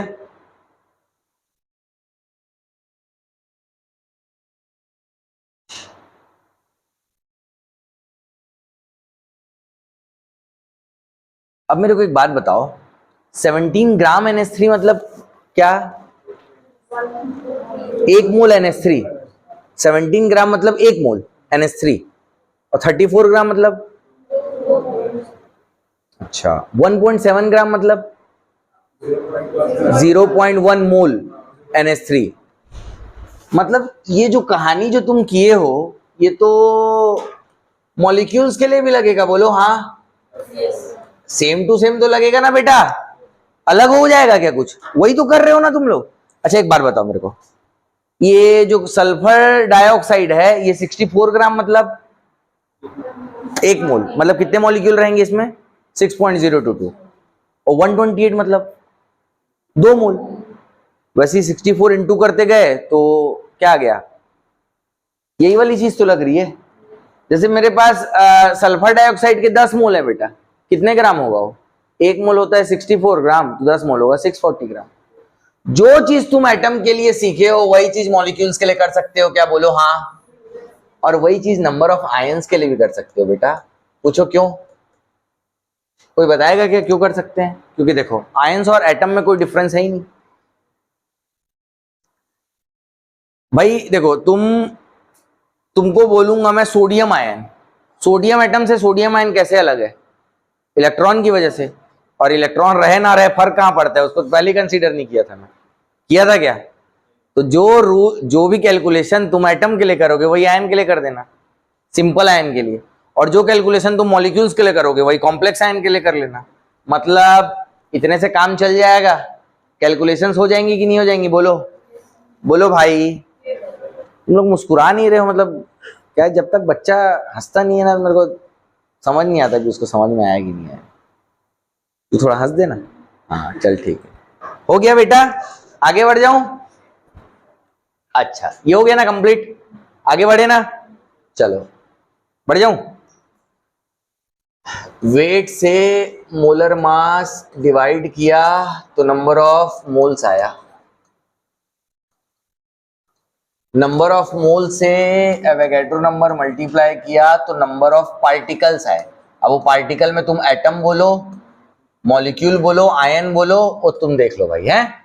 नंबर ऑफ पार्टिकल से एवोगैड्रो नंबर क्या किया, डिवाइड किया तो नंबर ऑफ मोल्स आया, और नंबर ऑफ मोल से मोलर मास मल्टीप्लाई किया तो क्या आया बेटा, वेट आया। बोलो हाँ, मॉलिक्यूल समझ गए हैं ना। अब गैस कोई मॉलिक्यूल्स फॉर्म में रहेगी तो उसका मॉलिक्यूलर मास निकाल लेंगे ना अपन। चलो अब ये जो तीसरी चीज हमको यहाँ पे पढ़नी है ना बेटा, हमारे लेक्चर को आगे बढ़ाने के लिए, वो हम लोगों को सीखना है बच्चों यहाँ पे एवोगैड्रोस लॉ। क्या सीखना है? ये जो एवोगैड्रोस लॉ है ना बेटा, ये किसके लिए होता है? ये गैसेस के लिए होता है। किसके लिए होता है? और ये क्या बोलता है? एवोगैड्रोस लॉ बोलता है at similar condition of temperature and pressure, at similar condition of temperature and pressure, equal volumes contain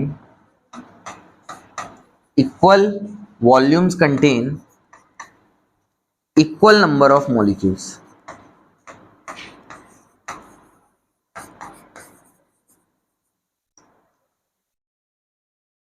दो अलग अलग गैसेस को सेम टेम्परेचर और प्रेशर में लिया, दोनों अलग अलग गैसेस हैं बेटा, दोनों को सेम टेम्परेचर, मतलब बाकी जो कंडीशन है टेम्परेचर और प्रेशर की वो एक जैसी कंडीशन में लिया। समझ में आया?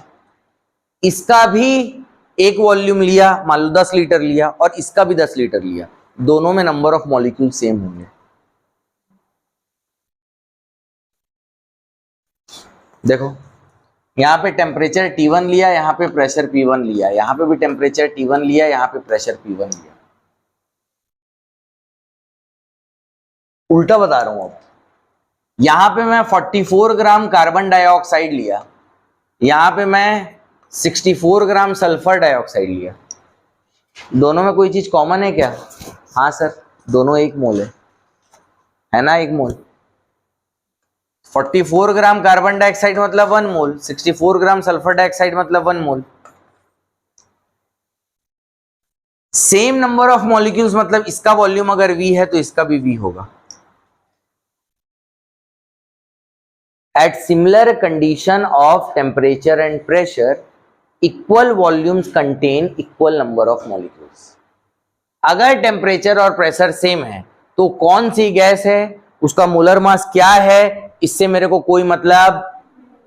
अगर सेम नंबर ऑफ मॉलिक्यूल्स है, 64 में उसके पास 1 मोल, इसके 44 में 1 मोल, दोनों के नंबर ऑफ मॉलिक्यूल सेम हो गए तो वॉल्यूम भी क्या होगा बेटा, सेम होगा। आई बात समझ में? मतलब एवोगैड्रोस लॉ जो है ना बेटा, वो वॉल्यूम का रिलेशनशिप किसके साथ है? नंबर ऑफ मॉलिक्यूल्स के साथ है। ये बात समझ में आई? वॉल्यूम का रिलेशनशिप किसके साथ है? नंबर ऑफ मॉलिक्यूल्स के साथ है। नंबर ऑफ मॉलिक्यूल ज्यादा तो वॉल्यूम ज्यादा, नंबर ऑफ मॉलिक्यूल्स कम तो वॉल्यूम कम। मास के साथ रिलेशनशिप नहीं है। ये 44 ग्राम CO2 का जितना वॉल्यूम होगा और ये 64 ग्राम SO2 का जितना वॉल्यूम होगा, वही वॉल्यूम 4 ग्राम हीलियम का होगा। मास के साथ रिलेट कर रहा है क्या? वॉल्यूम बताओ ना मेरे को। अरे कर रहा है कि नहीं कर रहा है बताओ भाई। मास के साथ रिलेट नहीं कर रहा है, किसके साथ रिलेट कर रहा है? सेम नंबर ऑफ मॉलिक्यूल्स मतलब सेम वॉल्यूम।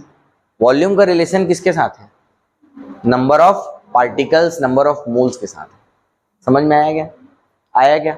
आप सोचो, अब किसी गिवन टेम्परेचर T1 और P1 पे हमने ये देखा कि वॉल्यूम ऑफ गैस का रिलेशनशिप किसके साथ है? Number of molecules. और नंबर ऑफ मॉलिक्यूल्स को मैं क्या बोल सकता हूं बेटा? Number of moles. बोल सकता हूं कि नहीं बोल सकता हूं? अगर मैं इसको फिक्स कर दिया, अगर मैं इसको फिक्स कर दिया, अगर मैंने इसको भी 1 मोल फिक्स कर दिया, तो ये भी फिक्स हो जाएगा। मतलब एवोगाड्रोस लॉ को ऐसे भी बोल सकता हूं कि at given temperature and pressure 1 mole occupies 1 mole of any gas occupies fixed volume. बोल सकता हूं कि नहीं बोल सकता? बोलो, दिमाग लगाना पड़ेगा बेटा, ऐसे भोको टाइप से बैठे रहोगे तो फिर नहीं चलेगा काम। समझ में आया? ये जो स्टेटमेंट है, इसी स्टेटमेंट को मैं ऐसे बोल सकता हूं क्या? देखो यहां से, at given temperature and pressure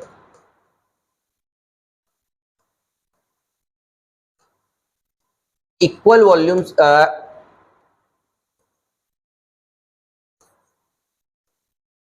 1 mole of any gas occupies fixed volume। मतलब अगर किसी गिवन टेम्परेचर और प्रेशर पे आप दुनिया की कोई भी 1 मोल गैस ले लो, सबका वॉल्यूम फिक्स रहेगा, वही उतना ही, क्योंकि मास पे डिपेंड थोड़ी करती है, नंबर ऑफ पार्टिकल्स पे करती है। और तुमने टेम्परेचर प्रेशर सबको फिक्स कर दिया, तो 1 मोल गैस का वॉल्यूम भी क्या आएगा? फिक्स आएगा। नहीं बोल सकता क्या? किसको ये बात समझ में आ गई है? हैंड राइज करो। इसका एक स्पेशल केस है बेटा, एनटीपी। 1 मोल गैस, कोई दुनिया की कोई भी गैस 1 मोल लोगे ना, तो उसका वॉल्यूम कितना होता है? 22.4 लीटर। दुनिया की कोई भी गैस ले लो, 1 मोल, उसका वॉल्यूम कितना होगा? 2 मोल गैस का कितना वॉल्यूम होगा? 3 मोल का क्या होगा? 4 मोल का क्या होगा? मतलब ये कि अगर तुम्हारे पास नंबर ऑफ मोल्स है और तुमको वॉल्यूम निकालना है एनटीपी पे, एनटीपी पे नॉर्मल टेम्परेचर एंड प्रेशर पे वॉल्यूम निकालना है, तो तुम नंबर ऑफ मोल्स है तो 22.4 मल्टीप्लाई कर दोगे क्या? वही तो कर रहे हो क्या? 1 मोल का वॉल्यूम, अरे 1 मोल गैस का वॉल्यूम एनटीपी पे 2 मोल का, 3 मोल का, नंबर ऑफ मोल से 22.4 मल्टीप्लाई कर दे रहे हो। अच्छा, मेरे पास 22.4 गैस है कोई सी भी, कितने मोल है? 44.8 है, 11.2 है। मतलब तुम डिवाइड कर दे रहे हो क्या? हाँ। अब लाओ मोल कंसेप्ट के क्वेश्चन, कौन सा क्वेश्चन नहीं बनेगा देखता हूं। मास, नंबर ऑफ पार्टिकल्स और वॉल्यूम तीनों के साथ नंबर ऑफ मोल्स को रिलेट करना सीख गया आज की क्लास में। कौन कौन नहीं सीखा बता दो। लिख लो बेटा, ये बना लो, ये बना लो, ये स्टेटमेंट लिख लो, उसके बाद ये वाला स्टेटमेंट लिख लेना अगर थोड़ा दिख रहा है तो, है ना। वॉल्यूम का नंबर ऑफ मॉलिक्यूल्स के साथ रिलेशनशिप समझ लो और समझ समझ के लिखो। जहां पे भी नहीं समझ में आए तुरंत पूछो, सर आप यहाँ पे क्या बोले हो, ये मेरे को समझ में नहीं आया है।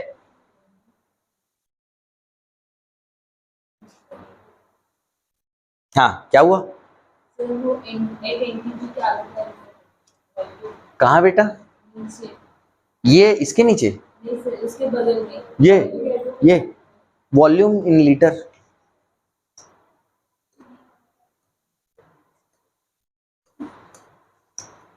नंबर ऑफ मोल्स को वॉल्यूम में चेंज कैसे करोगे? लीटर में 22.4 मल्टीप्लाई करके, वॉल्यूम अगर तुमको लीटर में दिया है तो डिवाइड करोगे 22.4 से, तो नंबर ऑफ मोल्स में चला जाएगा। ये तुम बताए हो, मैं तुमको इसमें से कोई चीज नहीं बताया हूं, है कि नहीं?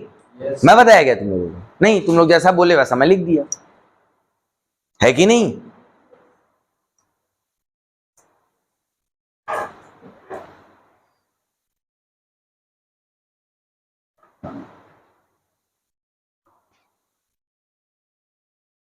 मॉड्यूल है, मॉड्यूल मिली है किसी को?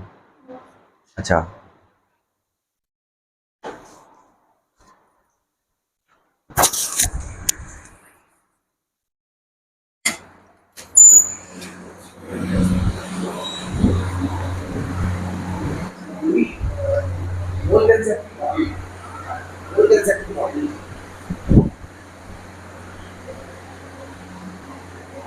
हो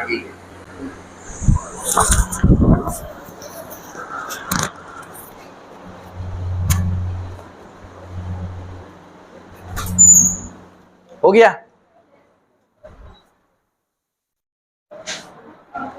चलो हो गया बेटा? नहीं हुआ है? क्वेश्चन लिखो, मतलब जिनका जिनका हो गया। देखते हैं कितने क्वेश्चन अपन कर पाते हैं।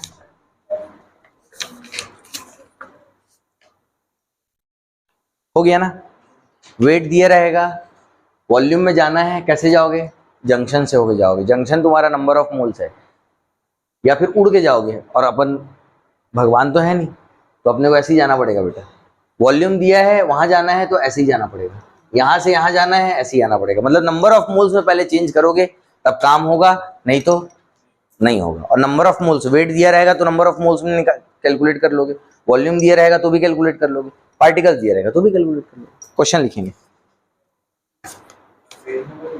हाँ, ये पहला ही पेज है भैया। 7.5 ग्राम्स,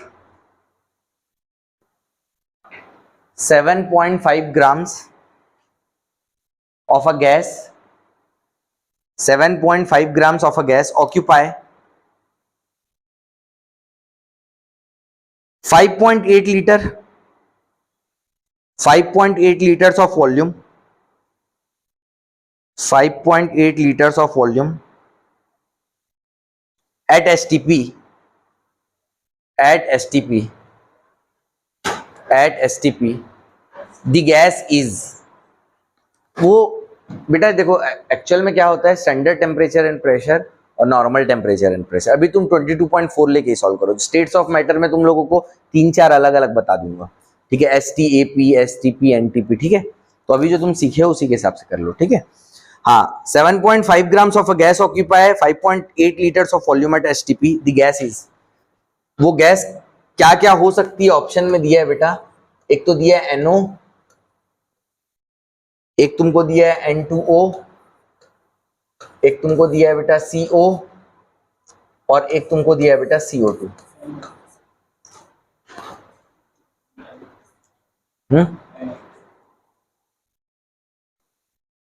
5.6 लीटर,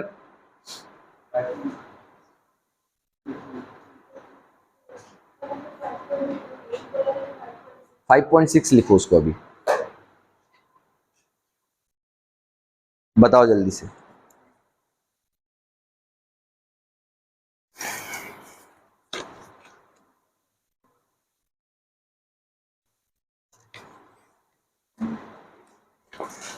सही है बेटा तू।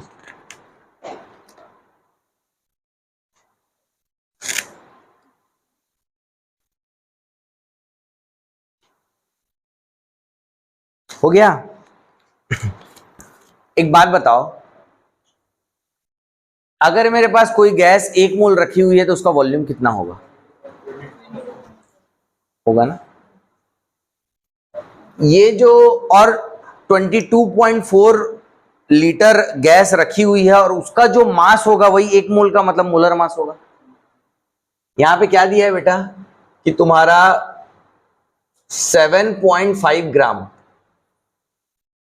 कितना वॉल्यूम ऑक्यूपाई कर रहा है बेटा? 5.6 लीटर। तो 1 लीटर कितना वॉल्यूम ऑक्यूपाई करेगा? एक लीटर का मास कितना होगा? 7.5 डिवाइडेड बाय 5.6। तो 22.4 लीटर का क्या होगा बेटा? 7.5 डिवाइड बाय 5.6 इंटू 22.4। तो ये 4 टाइम्स में जाएगा। 7.5 इंटू 4 कितना हो जाएगा बेटा? 30। तो 22.4 लीटर का मास कितना हो जाएगा बेटा? 30 ग्राम। ये कितना है? 1 मोल। तो 30 ग्राम कितना रहेगा? 1 मोल। मतलब यही क्या है? 30 ग्राम मोलर मास। बोलो हाँ। ये 14 और 16 कितना हो जाएगा? 30। ये 28 और 16, और ये 12 और ये तुम्हारा कितना हो जाएगा? 12 और ये 16, और ये कितना हो जाएगा? 44। मोलर मास निकल गया ना भाई। 22.4 लीटर मतलब 1 मोल। तो 22.4 लीटर का मास कितना है? वही क्या हो जाएगा? Molar mass. तो 7.5 ग्राम का 5.6 लीटर है, तो 1 लीटर का 7.5 डिवाइडेड बाई 5.6, तो 22.4 का क्या हो जाएगा 7.5 डिवाइड बाय 5.6 इंटू 22.4, तो 30 ग्राम हो गया ना बच्चे। तो ये अगर 22.4 लीटर का मास कितना है 30 ग्राम, ये 1 मोल है तो ये भी 1 मोल होगा, तो 30 ग्राम क्या हो गया मोलर मास, और मोलर मास उसमें से किसका है 30, NO का।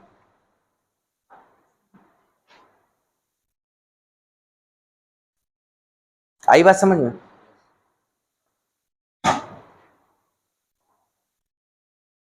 आ गई बात समझ में?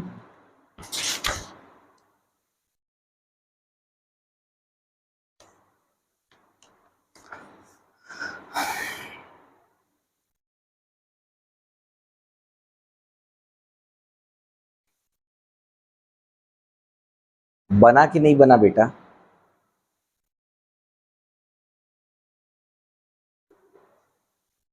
थोड़ा सा।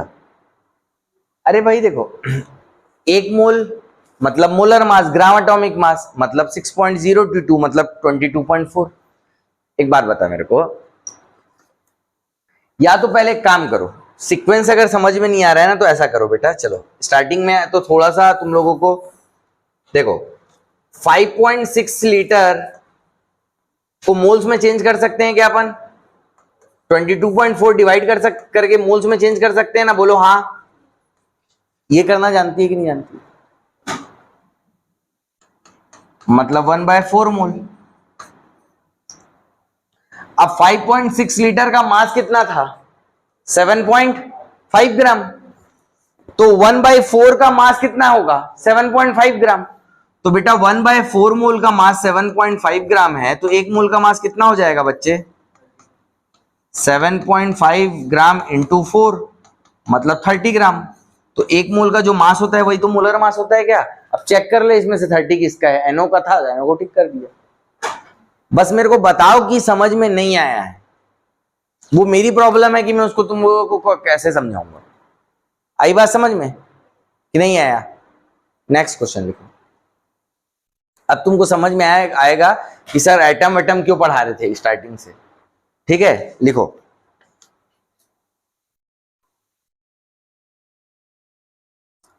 कैलकुलेट नंबर ऑफ इलेक्ट्रॉन्स,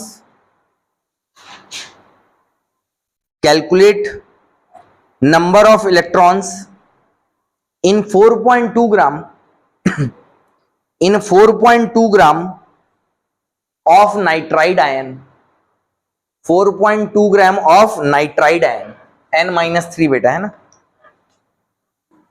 4.2 ग्राम क्या है बेटा नाइट्राइड आयन है।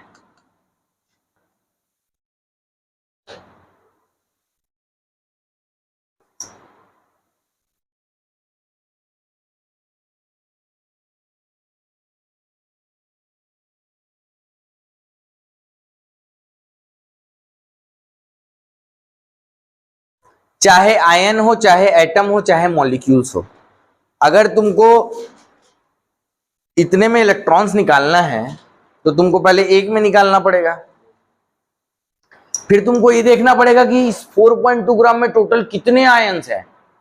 1-2 आयन होंगे क्या? मोल्स निकालोगे तभी तो पता चलेगा बेटा। देखो इधर ध्यान से देखो, इधर देखो, ये नॉर्मल तुम्हारे 11th वाले क्वेश्चंस हैं, एक बार में स्ट्रेटेजी नहीं बन रही है ना दिमाग में।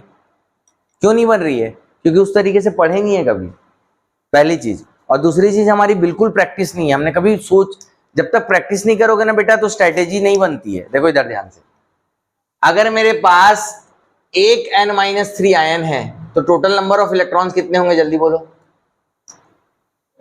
नाइट्रोजन के एक एटम में कितने होते हैं 7 होते हैं, ऊपर -3 लिखा है मतलब कितने इलेक्ट्रॉन। अब समझ में आया क्यों पढ़ा रहा था मैं आयन तुम लोगों को? तुम लोगों को लग रहा है यार ये सब पढ़ लिए हैं, क्या बता रहे हैं सर, हम लोगों की पहली क्लास है ये और ये फालतू चीजें पढ़ा रहे हैं, ऐसी सोच रहे थे ना? हाँ बोलो ना, मेरे को तो पता है 10 इलेक्ट्रॉन। एक N-3 में कितने इलेक्ट्रॉन 10 इलेक्ट्रॉन। अब 4.2 में कितने आयंस? अरे कहाँ 3 ग्राम है भाई, 3 मोल। देखो तुमको दिया है N-3 का वेट 4.2 ग्राम, इससे तुम निकाल लो नंबर ऑफ मोल्स, बोलो हाँ 4.2 ग्राम डिवाइडेड बाय नाइट्रोजन का कितना होता है 14 ग्राम पर मोल, मतलब 0.3 मोल। बोलो हाँ। और 0.3 मोल मतलब अगर तुमको नंबर ऑफ आयंस अगर पूछेगा तो तुम 0.3 Na बोल दोगे क्या?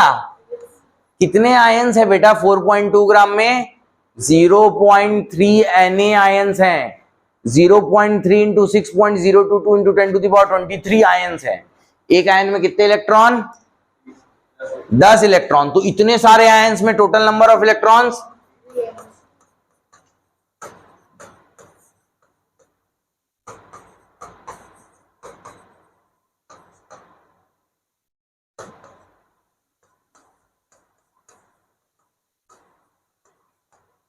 बोलो नहीं आया? नहीं आया? आ गया? आया कि नहीं आया? 4.2 ग्राम, 4.2 ग्राम को नंबर ऑफ मोल्स में चेंज किए तो 0.3 मोल। एक मोल होता है Na, तो 0.3 मोल कितना हो जाएगा? 0.3 Na। इतने सारे आयंस हैं। एक आयन में कितने इलेक्ट्रॉन? 10 इलेक्ट्रॉन। तो इतने आयंस में कितने इलेक्ट्रॉन होंगे? इंटू 10 कर देंगे ना, 3 Na। बेटा स्ट्रेटेजी खुद से अभी नहीं बनेगी, इतनी प्रैक्टिस करना है या इस तरीके से समझना है। देखो अभी हम लोग आज एक बार रिवाइज करोगे तो हम लोग ज्यादा कुछ क्या पढ़े हैं भाई? हम लोगों ने पहले एटम देखा, फिर हम लोगों ने आयन देखा, मास of proton, mass of neutron, mass of electron देखा, फिर हम लोगों ने एक्चुअल एटॉमिक मास देखा। वो थोड़ा सा क्या होता है ना बेटा, देखो खाली पेज रहता है ना तो अच्छे से अपन लिख सकते हैं, लेकिन पहले से कुछ लिखा हुआ है मिटाना पड़ता है ना। तो जो प्रॉब्लम हो रही है ना वो उस पहले वाली चीज को मिटाना फिर वापस दूसरी चीज लगाना, उस चीज में दिक्कत हो रही है। समझ में आया? ठीक है। उसके बाद एक्चुअल एटॉमिक मास के बाद relative atomic mass, relative atomic mass के बाद gram atomic mass. Gram atomic mass में मोल समझ में आ गया, वेट को नंबर ऑफ मोल्स में कन्वर्ट करना सीख गए, समझ में आ गया कि ग्राम लिखने से 1 2 3 4 नहीं होता, 6.022 इंटू 10 टू द पावर 23 है। ये ग्राम में था तो मोल्स में निकाले, मोल्स में था नंबर ऑफ आयंस निकाले, एक आयन में 10 इलेक्ट्रॉन तो इतने आयंस में इतने इलेक्ट्रॉन। चलो इसी में बताओ मेरे को कैलकुलेट, इसी में ना सेम क्वेश्चन में second, total number of valence electron बताओ। अभी तो तुम टोटल नंबर ऑफ इलेक्ट्रॉन्स निकाले हो, अब तुम निकालोगे total number of valence electrons.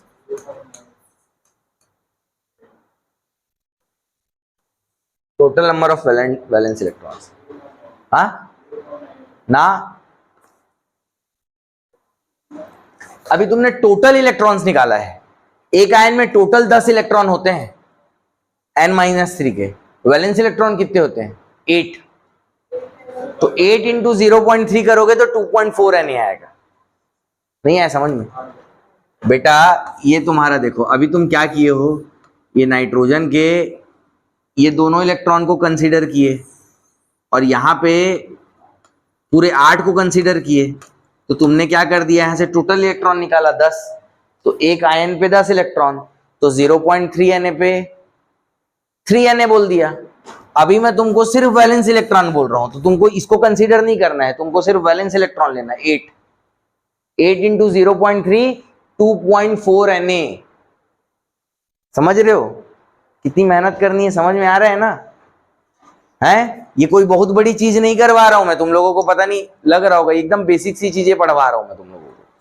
बस ये है कि तरीका थोड़ा सा चेंजेस लेके आऊं, क्योंकि तुम रटो मत किसी चीज को, समझ लो एक बार। एक number of valence electron,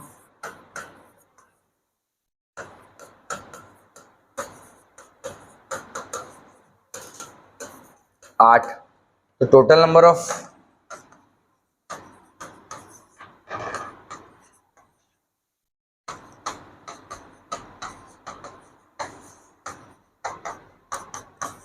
0.3 Na 4.2 ग्राम में टोटल नंबर ऑफ आयंस है ना, तो इससे 8 इलेक्ट्रॉन मल्टीप्लाई करूंगा ना, अरे 8 मल्टीप्लाई करूंगा ना तो 2.4 Na होगा क्या?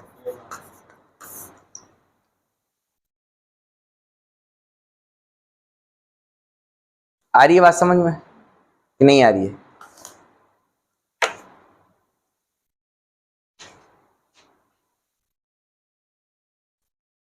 लिखो क्वेश्चन।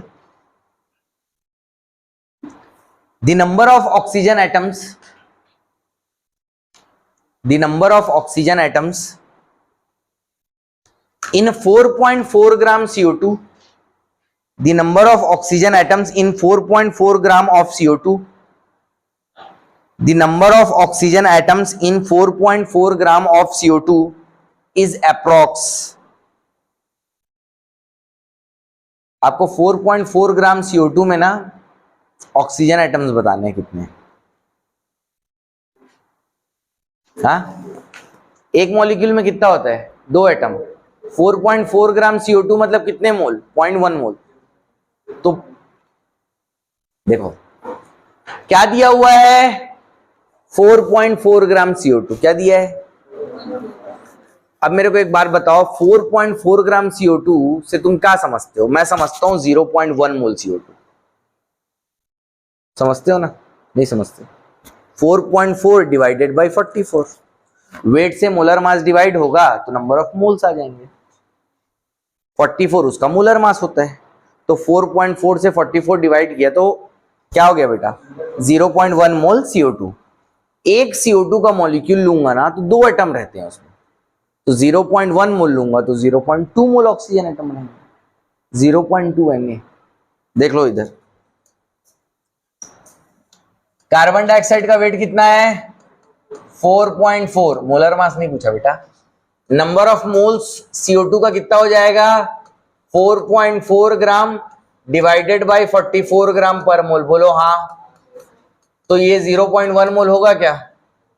कार्बन डाइऑक्साइड का, कार्बन का 12 और ऑक्सीजन का 32, 44। अब नंबर ऑफ CO2 मॉलिक्यूल्स बोलो। 0.1 मोल है तो Na मल्टीप्लाई कर दूंगा क्या? तो नंबर ऑफ CO2 मॉलिक्यूल्स मिल जाएगा ना। बोलो हाँ। एक CO2 के मॉलिक्यूल्स में कितने ऑक्सीजन, ऑक्सीजन के कितने एटम होते हैं? 2। तो 0.1 Na में कितने हो जाएंगे?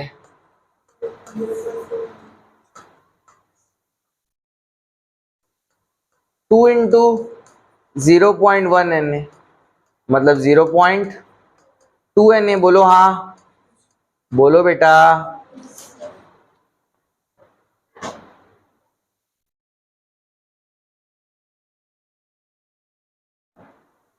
ठीक है क्या? नहीं आया समझ में?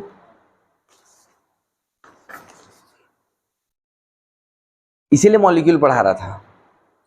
एक एटम, 2 एटम, एक मॉलिक्यूल। कार्बन डाइऑक्साइड का देखो, इधर देखो, इधर देखो। कार्बन डाइऑक्साइड का एक मॉलिक्यूल लूंगा, उसमें कितने ऑक्सीजन, ऑक्सीजन के कितने एटम है बेटा? बोल। 2 एटम है ना? कि मैं कुछ गलत बोल रहा हूं? 2 एटम। अब मेरे पास CO2 कितना था? 4.4। मतलब नंबर ऑफ मोल्स कितने थे? मतलब नंबर ऑफ मोल्स कितने, नंबर ऑफ मोल्स अगर मेरे को पता है तो टोटल मॉलिक्यूल्स कितने थे? 0.1 Na। और एक मॉलिक्यूल में 2 एटम है तो इतने सारे मॉलिक्यूल में कितने एटम रहेंगे? और हाँ से एक बार, अब पहले भी आ गया था तो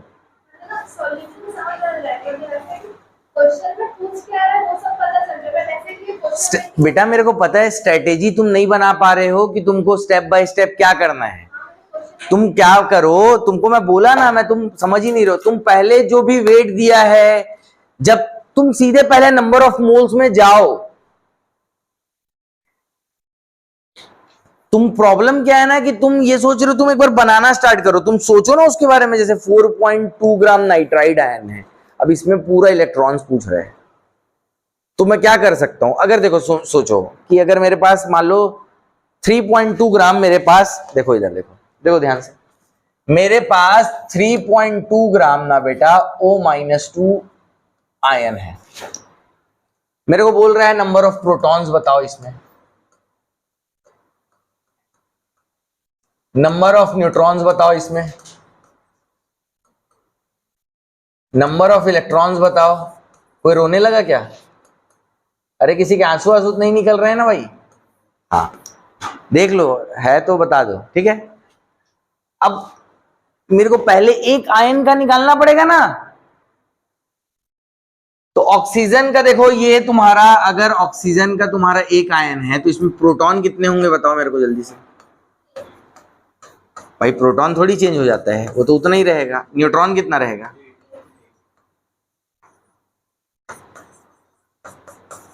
इलेक्ट्रॉन कितना रहेगा? अब बोलने लगे हो ना, धीरे धीरे बोलोगे सब, टेंशन मत लो तुम। ये तो एक आयन का हो गया, तुमको वहां पे 3.2 ग्राम दिया है, बहुत सारे आयन हैं। अब बहुत सारे बोलने से आ जाएगा क्या? ये नंबर ऑफ प्रोटॉन 8 इंटू बहुत सारे, नंबर ऑफ न्यूट्रॉन 8 इंटू बहुत सारे, ऐसा कोई ऑप्शन ही नहीं है वहां पे। वो बहुत सारे निकालना पड़ेगा ना, कितने आयन से, कैसे निकालोगे?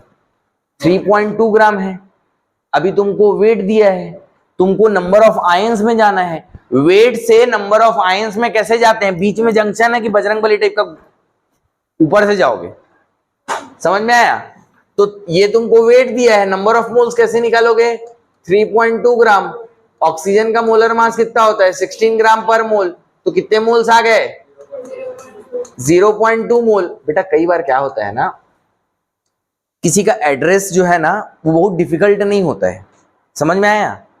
बस पहली बार जाओगे तो पहला लेफ्ट राइट लेफ्ट फिर राइट, फिर पहुंचोगे तो पूछ पूछ के जाओगे। दूसरी बार ना क्या होगा, थोड़ा सा पता रहेगा ये तो पेड़ है, हाँ यहीं से लेफ्ट ली थी, लेकिन फिर पूछना पड़ेगा। लेकिन 4-5 बार जाओगे ना तो फिर स्मूथली पहुंच जाओगे। तो अपने आप को टाइम दो और थोड़ी सी प्रैक्टिस, अभी मॉड्यूल्स मिलेंगे तो प्रैक्टिस बहुत सारी बढ़ाओ, बहुत प्रैक्टिस करना पड़ता है। समझ में आया क्या? नहीं तो तुम स्ट्रेटेजी देखो, और हमेशा इस बात को याद रखना कि तुमसे नहीं बना ये कभी कोई बड़ी प्रॉब्लम नहीं होती है। नहीं बना प्रॉब्लम ही नहीं है, तुमको सॉल्यूशन देखने के बाद भी नहीं समझ में आ रहा है वो प्रॉब्लम। तो किसी के साथ कोई बच्चा ऐसा है कि जिसको सॉल्यूशन देखने के बाद भी नहीं बन रहा है? कोई है क्या? क्योंकि अगर उसको सॉल्यूशन देखने के बाद भी नहीं बन रहा है मतलब थोड़ा सा गड़बड़ है वहां। लेकिन अगर आपको सॉल्यूशन देखने के बाद समझ में आ रहा है मतलब थ्योरी पूरा क्लियर है ना, आप स्ट्रेटेजी नहीं बना पा रहे हो। स्ट्रेटेजी बनेगी बेटा प्रैक्टिस से। समझ में आया? समझ में आया? अब देखो 3.2 ग्राम था, मैंने मोल्स निकाल लिया। मोल से काम चल जाएगा क्या?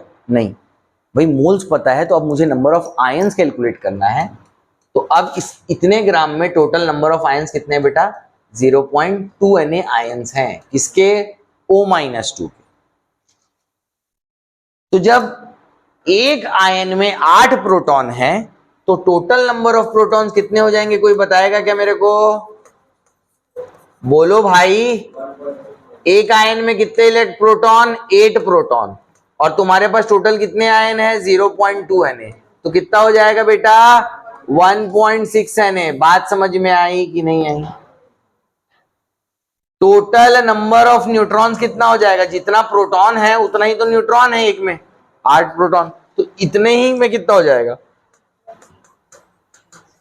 बोलो हाँ। एक आयन में इलेक्ट्रॉन कितने हैं? 10। और तुम्हारे पास आयंस कितने हैं? तो टोटल नंबर ऑफ इलेक्ट्रॉन्स कैसे मिलेगा बेटा?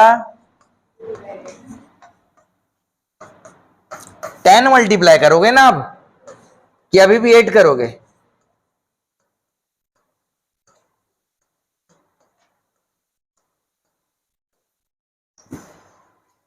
बोलो नहीं आया समझ में? जो लोग 2-3 बार पढ़ लिए ना वही चीज को, उन लोगों का चेहरा एकदम सा। बाकी पहली बार में तो बहुत ज्यादा हो गया, नहीं है कि नहीं? चलो परेशान मत हो, करवा देंगे वो। एक क्वेश्चन और बनाओगे, उसका छोड़ देता हूं तुम लोगों को ना, ये पता चला कोई रोने होने लगा। वैसे 3 आवर्स की क्लास होगी बेटा, है ना?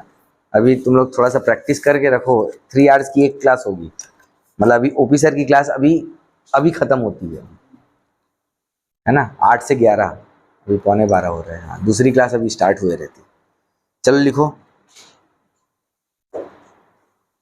इसको, एकदम आराम से सोच सोच के बनाओ। अपने पास बहुत समय है, मैं भी बैठ जाता हूं, जिसको जो डाउट रहेगा वो पूछना, ठीक है? लिखो the total number of protons the total number of protons in 10 gram of calcium carbonate is, चलो बताओ, the total number of protons in 10 gram of calcium carbonate is. 10 gram calcium carbonate है, इसमें टोटल नंबर ऑफ प्रोटॉन्स तुमको बताना है। अब कुछ पूछे तो मेरे को, हाँ, CaCO3।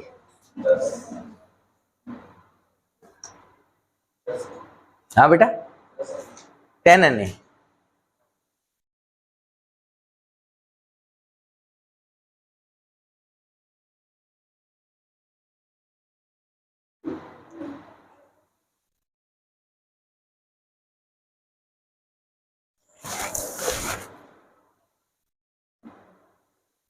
अभी तो तू उस 10 ग्राम में टोटल उसका मास वो निकाला है, लेकिन तेरे को प्रोटॉन्स बताने हैं टोटल।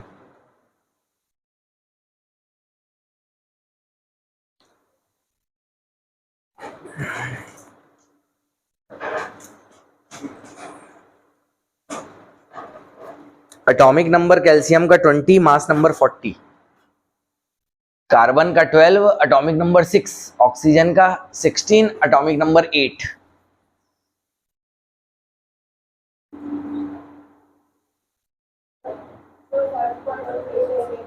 5.8 Na, 5 Na।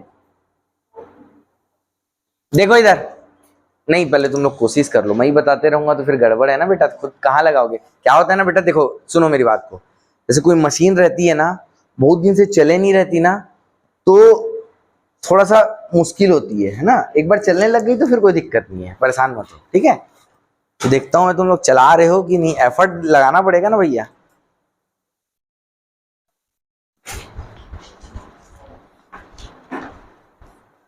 पहले एक कैल्शियम कार्बोनेट के एक मॉलिक्यूल में टोटल कितने प्रोटॉन्स है वो निकाल लो, फिर 10 ग्राम में देखो कि कितने कैल्शियम कार्बोनेट हैं, जितने मोल्स आएंगे उसको नंबर ऑफ मॉलिक्यूल्स में चेंज कर दो, और एक मॉलिक्यूल का तो निकाल चुके हो, उससे मल्टीप्लाई कर देना।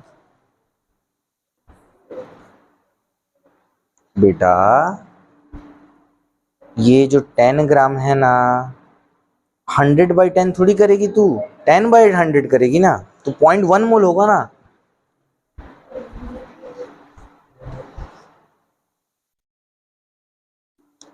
पहले एक कैल्शियम कार्बोनेट में निकालो कितने प्रोटॉन्स हैं, फिर 10 ग्राम में कितने कैल्शियम कार्बोनेट है वो निकालो, और उससे मल्टीप्लाई कर दो। कोई बहुत बड़ा ऐसा टफ टास्क थोड़ी है।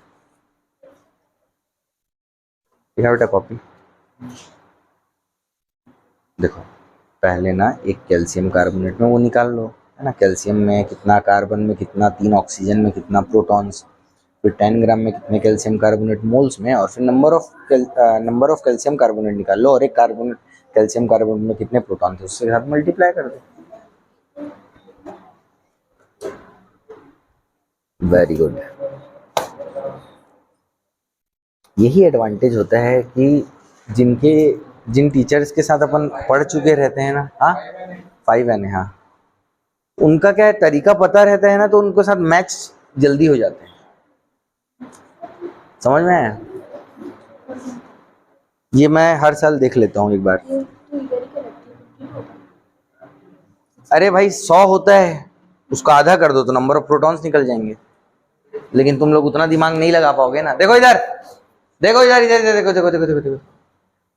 पहले मैं क्या करता हूं, इसका मैं मोलर मास निकालता हूं। मोलर मास मतलब मैं मास नंबर के पीछे में ग्राम लगा देता हूं, पता है कि नहीं पता है।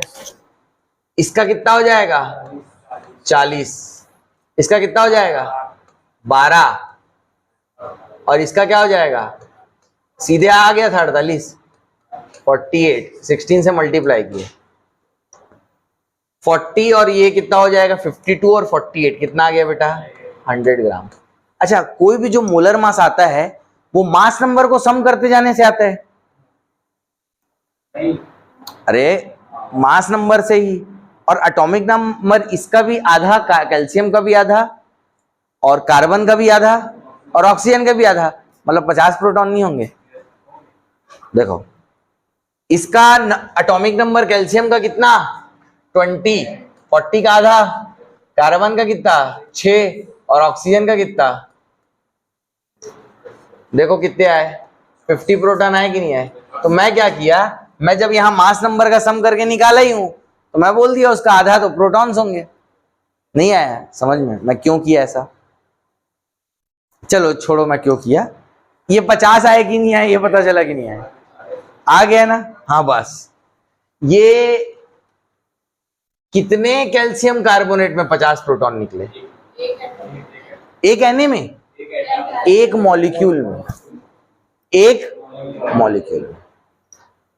अब मोलर मास निकाल लिए तो तुमको अगर कैल्शियम कार्बोनेट का सैंपल दिया है 10 ग्राम तो नंबर ऑफ मोल्स निकाल लोगे? कैसे निकालोगे बेटा? 10 ग्राम डिवाइडेड बाई 100 ग्राम पर मोल करोगे क्या कि 100/10 करोगे? तो 0.1 मोल कैल्शियम कार्बोनेट मिल गए क्या? 0.1 मोल मतलब कितने calcium carbonate? 0.1 Na calcium carbonate. ये क्यों किया समझ में आया? क्योंकि मुझे नंबर ऑफ मॉलिक्यूल चाहिए। अब एक कैल्शियम कार्बोनेट मॉलिक्यूल में कितने प्रोटॉन? 50। तो 0.1 Na में कितने proton? 0.1 Na total number of protons in 10 gram CaCO3 क्या आ जाएगा बेटा? एक में 50 प्रोटॉन है और मेरे पास 0.1 Na कैल्शियम कार्बोनेट है मतलब 5 Na प्रोटॉन्स। अब बोलो बोलो आ गया? थोड़ा थोड़ा किसको आ रहा है? अब थोड़ा थोड़ा सर समझ में आने लगा है भी बता दो। थोड़ा थोड़ा आने लगा है ना? ठीक है, तुम्हारा बहुत बहुत भला करे भगवान। चलो और एक क्वेश्चन और कर लें।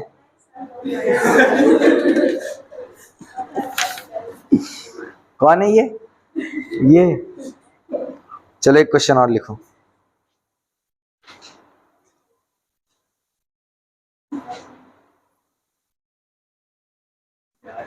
मेरे को ना बेटा दुख देने में बहुत खुशी होती है। एक क्वेश्चन और दूंगा फिर मैं।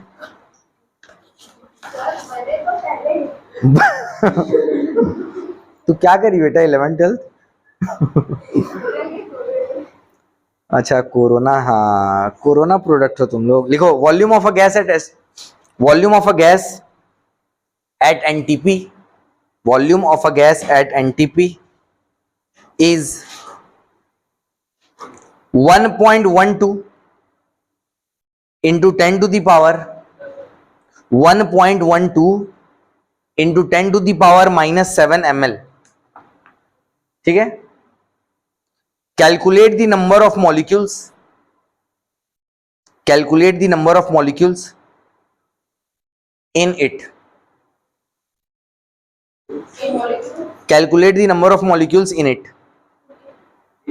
इट आपको वॉल्यूम दिया है, आपको नंबर ऑफ मॉलिक्यूल्स निकालना है। हे भगवान, इतना इजी क्वेश्चन, लेकिन कई लोगों को समझ में ही नहीं आ रहा होगा क्या है ये। तुमको बस एक चीज ये पता होना चाहिए बेटा कि एनटीपी पे एक मोल कोई भी गैस के एक मोल पार्टिकल्स का वॉल्यूम कितना होता है? जल्दी बोलो। 22.4 लीटर। लेकिन मेरे को लीटर में नहीं चाहिए, एमएल में चाहिए, तो मैं कन्वर्ट कर सकता हूं 22,400 ml। जब एक मोल मतलब Na पार्टिकल्स का वॉल्यूम होता है 22,400 ml, तो एक ml में कितने पार्टिकल्स होंगे? Na divided by 22,400 molecules. ठीक है, इतनी बात किसको समझ में नहीं है ये बताओ? आ गई भाई? एक मोल का इतना होता है मतलब Na मॉलिक्यूल्स का इतना वॉल्यूम, तो एक ml में कितने? इतने। तो तुम्हारा क्या है? 1.12 into 10 to the power -7 ml। बोलो हाँ। तो 1.12 into 10 to the power -7 divided by 22400 into Na molecules होगा कि नहीं होगा? बोलो।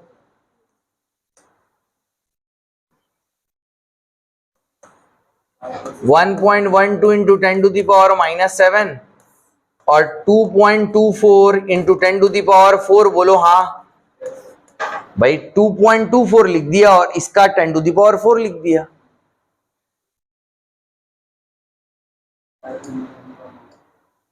ये 2 टाइम्स, ये ऊपर चला गया तो माइनस हो गया, 10 to the power -7, 10 to the power -11 है ना, और हाफ तो 0.5 into 10 to the power -11 molecules. जिसको और अच्छे से लिखूंगा तो ऐसा भी लिख सकता हूं, 5 into 10 to the power -12 molecules.